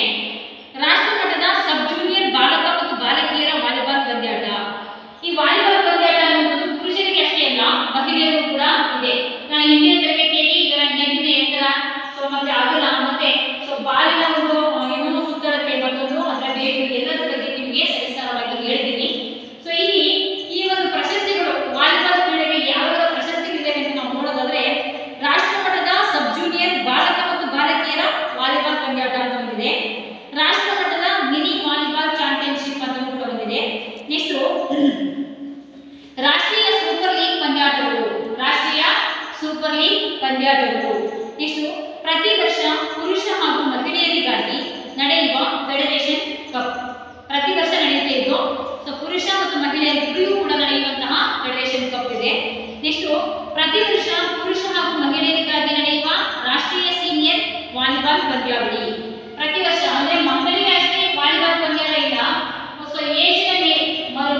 ನಡೀತದೆ. ಸೊ ಪುರುಷ ಮತ್ತು ಮಹಿಳೆಯರಿಗೆ ಸೊ ರಾಷ್ಟ್ರ ಮಟ್ಟದ ಸೊ ಪಂದ್ಯಾಟಗಳು ಸೀನಿಯರ್ ವಾಲಿಬಾಲ್ ಪಂದ್ಯಾವಳಿಗಳು ಇದ್ದಾರೆ. ನೆಕ್ಸ್ಟ್ ಪ್ರತಿ ವರ್ಷ ಪುರುಷ ಹಾಗೂ ಮಹಿಳೆಯರಿಗಾಗಿ ನಡೆಯುವ ರಾಷ್ಟ್ರೀಯ ಸೂಪರ್ ಲೀಗ್ ಪಂದ್ಯಾಟಗಳು ಸೊ ಇದು ಇದೆ. 2 ವರ್ಷಕ್ಕೊಮ್ಮೆ ಜೂನಿಯರ್ ಬಾಲಕ ಮತ್ತು ಬಾಲಕಿಯರಿಗೆ ನಡೆಯುವ ಏಷ್ಯಾ ಮಟ್ಟದ ಜೂನಿಯರ್ ವಾಲಿಬಾಲ್ ಚಾಂಪಿಯನ್ಶಿಪ್ 2 ವರ್ಷಕ್ಕೊಮ್ಮೆ ನಡೆಯುತ್ತೆ. ಜೂನಿಯರ್ ವಾಲಿಬಾಲ್ ಸೊ ಫೆಡರೇಷನ್ ಕೂಡ ನಡೆಯುತ್ತೆ. ಬಾಲಕ ಬಾಲಕಿಯರಿಗೆ ಏಷ್ಯಾ ಮಟ್ಟದ ಜೂನಿಯರ್ ವಾಲಿಬಾಲ್ ಚಾಂಪಿಯನ್ಶಿಪ್. 4 ವರ್ಷಕ್ಕೊಮ್ಮೆ ನಡೆಯುವ ಪುರುಷ ಮತ್ತು ಮಹಿಳಾ ತಂಡಗಳ ಸೀನಿಯರ್ ಅಂತಾರಾಷ್ಟ್ರೀಯ ಚಾಂಪಿಯನ್ಶಿಪ್. ಈ 4 ವರ್ಷಗಳಿಗೆ ಏನು ನಡೀತಾವಲ್ವಾ ಇವು ಒಲಿಂಪಿಕ್ ಮತ್ತು ಏಷ್ಯನ್ ಕ್ರೀಡಾಕೂಟಗಳು ಕಾಮನ್ವೆಲ್ತ್ ಗೇಮ್ಸ್ಗಳು ಇವೆಲ್ಲ ಇವುಗಳಿಗೂ ಕೂಡ ಈ ಒಂದು ವಾಲಿಬಾಲ್ ಸೇರ್ಪಡೆ ಆಗಿದೆ. ನಿಮಗಾಗಲೇ ಗೊತ್ತಿದೆ ಇದು. ಇವು 4 ವರ್ಷಕ್ಕೊಮ್ಮೆ ನಡೀತವೆ. ಇವುಗಳು ಕೂಡ ಸೀನಿಯರು, ಜೂನಿಯರು, ಸಬ್ ಜೂನಿಯರು ಮತ್ತೆ ಪುರುಷರು, ಮಹಿಳೆಯರು ಹೀಗೆ ಸೊ ಅವರು ಕೂಡ ಹಂತ ಹಂತವಾಗಿ ಪಂದ್ಯಾಟಗಳನ್ನ ಆಡಿಸ್ತಾರೆ. ಆ ಒಂದು ಸಮಯ ಏಜಿನವರು ಸೊ ಅಂಡರ್ 14 ಅಂದ್ರೆ ಅಂಡರ್ 14 ಮಕ್ಕಳಿಗೆ ಆಡಿಸ್ತಾರೆ. ಸೊ ಏನು ಸೀನಿಯರ್ ಮಕ್ಕಳು ಆ ಒಂದು ಏಜಿನವರಿಗೆ ಇಷ್ಟು ವರ್ಷದಿಂದ ಇಷ್ಟು ವರ್ಷಕ್ಕೂ ಸೀನಿಯರ್ ಅಂತ ಕರೀತಾರೆ. ಅದೊಂದು ಇರುತ್ತೆ ಅಲ್ಲಿ. ಆ ಒಂದು ಏಜ್ನ ಎಲ್ಲ ಮಕ್ಕಳಿಗೆ ಅಥವಾ ಪುರುಷ ಮಹಿಳೆಯರಿಗೆ ಆ ಒಂದು ಕ್ರೀಡೆಯನ್ನ ವಾಲಿಬಾಲ್ ಕ್ರೀಡೆಯನ್ನ ಆಡಿಸ್ತಾರೆ. ಅದೇ ರೀತಿಯಾಗಿ 2 ವರ್ಷಕ್ಕೊಮ್ಮೆ ನಡೆಯುವ 19 ವರ್ಷ ವಯೋಮಿತಿಯೊಳಗಿನ ಪುರುಷ ಮತ್ತು ಮಹಿಳಾ ತಂಡಗಳಿಗೆ ಅಂತಾರಾಷ್ಟ್ರೀಯ ಯೂತ್ ಚಾಂಪಿಯನ್ಶಿಪ್. 19 ವರ್ಷದ ವಯೋಮಿತಿ ಒಳಗೆ 19 ವರ್ಷ ಮೀರಿದಂತಹ ಇದರಲ್ಲಿ ಯಾರು ಬೇಕಾದ್ರೂ ಮಾಡಬಹುದು. ಸಾಮರ್ಥ್ಯ ಇದ್ದವರು 19 ವರ್ಷದ ಒಳಗೆ ಸೇರುವಂತಹ ಎಲ್ಲ ಮಕ್ಕಳಿಗೆ ಸಹ ಈ ಒಂದು 2 ವರ್ಷಕ್ಕೊಮ್ಮೆ ಈ ಒಂದು ವಾಲಿಬಾಲ್ ಏಷ್ಯಾ ಮಟ್ಟದ ವಾಲಿಬಾಲ್ ಪಂದ್ಯಾವಳಿಗಳನ್ನು ಆಡಿಸ್ತಾರೆ. ನೆಕ್ಸ್ಟ್ 4 ವರ್ಷಗಳಿಗೊಮ್ಮೆ ನಡೆಯುವ ಪುರುಷ ಮತ್ತು ಮಹಿಳಾ ತಂಡಗಳಿಗೆ ವಾಲಿಬಾಲ್ ಸೊ ವಿಶ್ವಕಪ್ ಪಂದ್ಯಾವಳಿ. ಸೊ ಹೇಗೆ ಕ್ರಿಕೆಟ್ ಮತ್ತೆ ಹಾಕಿ ಸೊ ಇವುಗಳ ವಿಶ್ವಕಪ್ ಹೇಗಿದಾವೋ ವರ್ಲ್ಡ್ ಕಪ್ ಅಂತ ಹೇಳ್ತೀವಲ್ವಾ ಅದೇ ರೀತಿಯಾಗಿ ವಾಲಿಬಾಲ್ ನಲ್ಲೂ ಕೂಡ ಸೊ ವರ್ಲ್ಡ್ ಕಪ್ ಇದೆ. ನೀವು ಇತ್ತೀಚಿನ ದಿನಗಳಲ್ಲಿ ನೋಡ್ತಾ ಇದ್ದೀರಾ ಕಬಡ್ಡಿ ಸೊ ಇದು ಪ್ರೋ ಕಬಡ್ಡಿ ಎಲ್ಲ ನೋಡ್ತಾ ಇದ್ದೀರಾ. ಮಕ್ಕಳಿಗೆ ಈ ದೂರದರ್ಶನದ ಒಂದು ಮಾರ್ಗದರ್ಶನ ಹೇಗಪ್ಪ ಅಂತಂದ್ರೆ ಸೊ ಆಟದ ಮೇಲೆ ವ್ಯಾಮೋಹ ಹುಟ್ಟದೆ ಮಕ್ಕಳಿಗೆ ಏನು ಟಿವಿಗಳಲ್ಲಿ ಸ್ಪೋರ್ಟ್ಸ್ಗಳನ್ನ ನೋಡಿ ಹೌದಲ್ಲ. ಸೊ ಈ ಕಬಡ್ಡಿ ಯಾವ ರೀತಿಯಾಗಿ ಮಾಡ್ತಾರೋ ಅದೇ ರೀತಿಯಾಗಿ ಇದನ್ನು ಕೂಡ ಏನ್ ಮಾಡ್ತಾರೆ ಒಂದು ವರ್ಲ್ಡ್ ಕಪ್ ಅನ್ನಾಗಿ ಮಾಡ್ತಾರೆ. ವರ್ಲ್ಡ್ ಕಪ್ ಪಂದ್ಯಾವಳಿಯನ್ನ ಮಾಡ್ತಾರೆ. ಇದು ಕೂಡ ಹೊರಾಂಗಣ ಮತ್ತು ಒಳಾಂಗಣ ಎರಡೂ ರೀತಿಯಲ್ಲಿ ಇದನ್ನ ಆಟವನ್ನ ಆಡಬಹುದು. ವ್ಯವಸ್ಥೆ ಸಮರ್ಪಕವಾದಂತಹ ಒಳಾಂಗಣ ಕ್ರೀಡಾಕೂಟ ಮಾಡ್ಕೊಳ್ಳಿಕ್ಕೆ ಜಾಗ ಸುಸಜ್ಜಿತವಾದಂತಹ ಬಿಲ್ಡಿಂಗ್ ಇದ್ರೆ ಇದನ್ನ ಒಳಾಂಗಣ ಕ್ರೀಡಾಕೂಟವನ್ನಾಗಿ ಮಾಡಬಹುದು. ಸೊ ಹೊರಾಂಗಣ ಅಂದ್ರೆ ನಾವುಗಳೆಲ್ಲ ಮಾಡ್ತೀವಲ್ವಾ ಸೊ ಶಾಲೆಯ ಅಂಗಳದಲ್ಲಿ ಸೊ ಏನು ಮಡ್ ಸರ್ಫೇಸ್ ಇರುವಂತಹ ಕಡೆ ಆಡುವಂತಹ ಹೊರಾಂಗಣ ಕ್ರೀಡಾಕೂಟವಾಗಿದೆ. ಸೊ ಒಳಾಂಗಣದಲ್ಲಿ ಮುಂದಿನ ಒಂದು ಇದನ್ನು ನೋಡೋಣ. ಪುರುಷರಿಗಾಗಿ ಅಂತಾರಾಷ್ಟ್ರೀಯ ಲೀಗ್ ಹಾಗೂ ಮಹಿಳೆಯರಿಗಾಗಿ ಅಂತಾರಾಷ್ಟ್ರೀಯ ಗ್ರ್ಯಾಂಡ್ ಪ್ರೀ ಪಂದ್ಯಾವಳಿ. ಸೊ ಸಿರಿಬಂದಿ ಆದಿತ್ಯನಾಥ್ ಗೋಲ್ಡ್ ಕಪ್ ಅಂತಾರಾಷ್ಟ್ರೀಯ ಆಮಂತ್ರಿತ ತಂಡಗಳ ಪಂದ್ಯಾವಳಿ. ರಶೀದ್ ಅಂತಾರಾಷ್ಟ್ರೀಯ ಆಮಂತ್ರಿತ ತಂಡಗಳ ವಾಲಿಬಾಲ್ ಪಂದ್ಯಾವಳಿ. ವಾಲಿಬಾಲ್ನಲ್ಲಿ ಅತ್ಯುತ್ತಮ ಆಟಗಾರರಿಗೆ ಅರ್ಜುನ ಪ್ರಶಸ್ತಿ ಮತ್ತು ಏಕದಿನ ಪ್ರಶಸ್ತಿಗಳನ್ನು ಹಾಗೂ ಉತ್ತಮ ತರಬೇತುದಾರರಿಗೆ ದ್ರೋಣಾಚಾರ್ಯ ಪ್ರಶಸ್ತಿಯನ್ನ ನೀಡಲಾಗುತ್ತದೆ. ಆಟಗಾರರಿಗೆ ಅರ್ಜುನ ಪ್ರಶಸ್ತಿ ಸೊ ಅದೇ ರೀತಿಯಾಗಿ ಏಕದಿನ ಪ್ರಶಸ್ತಿಯನ್ನು ಕೊಡ್ತಾರೆ. ಸೊ ಆ ತರಬೇತುದಾರರು ಏನು ರೆಫ್ರಿ ಮತ್ತೆ ಅಂಪೈರ್ ಇರ್ತಾರಲ್ಲ ಇವರಿಗೆ ರೆಫ್ರಿ ಅಂತಾರಲ್ಲ ಈ ಕೋಚರ್ಗಳು ಇವರಿಗೆ ತರಬೇತಿಯನ್ನು ಕೊಡ್ತಾರಲ್ಲ ತರಬೇತುದಾರರು ಕೋಚರ್ಗಳಿಗೆ ದ್ರೋಣಾಚಾರ್ಯ ಪ್ರಶಸ್ತಿಯನ್ನ ಕೊಡ್ತಾರೆ. ಹೀಗೆ ವಾಲಿಬಾಲ್ ಆಟದ ಬಗ್ಗೆ ನಾವು ತಿಳ್ಕೊಳ್ತಾ ಹೋಗೋಣ ಓದಿ. ಸೊ ಈಗ ನಮ್ಮ ಒಂದು ದೇಶದ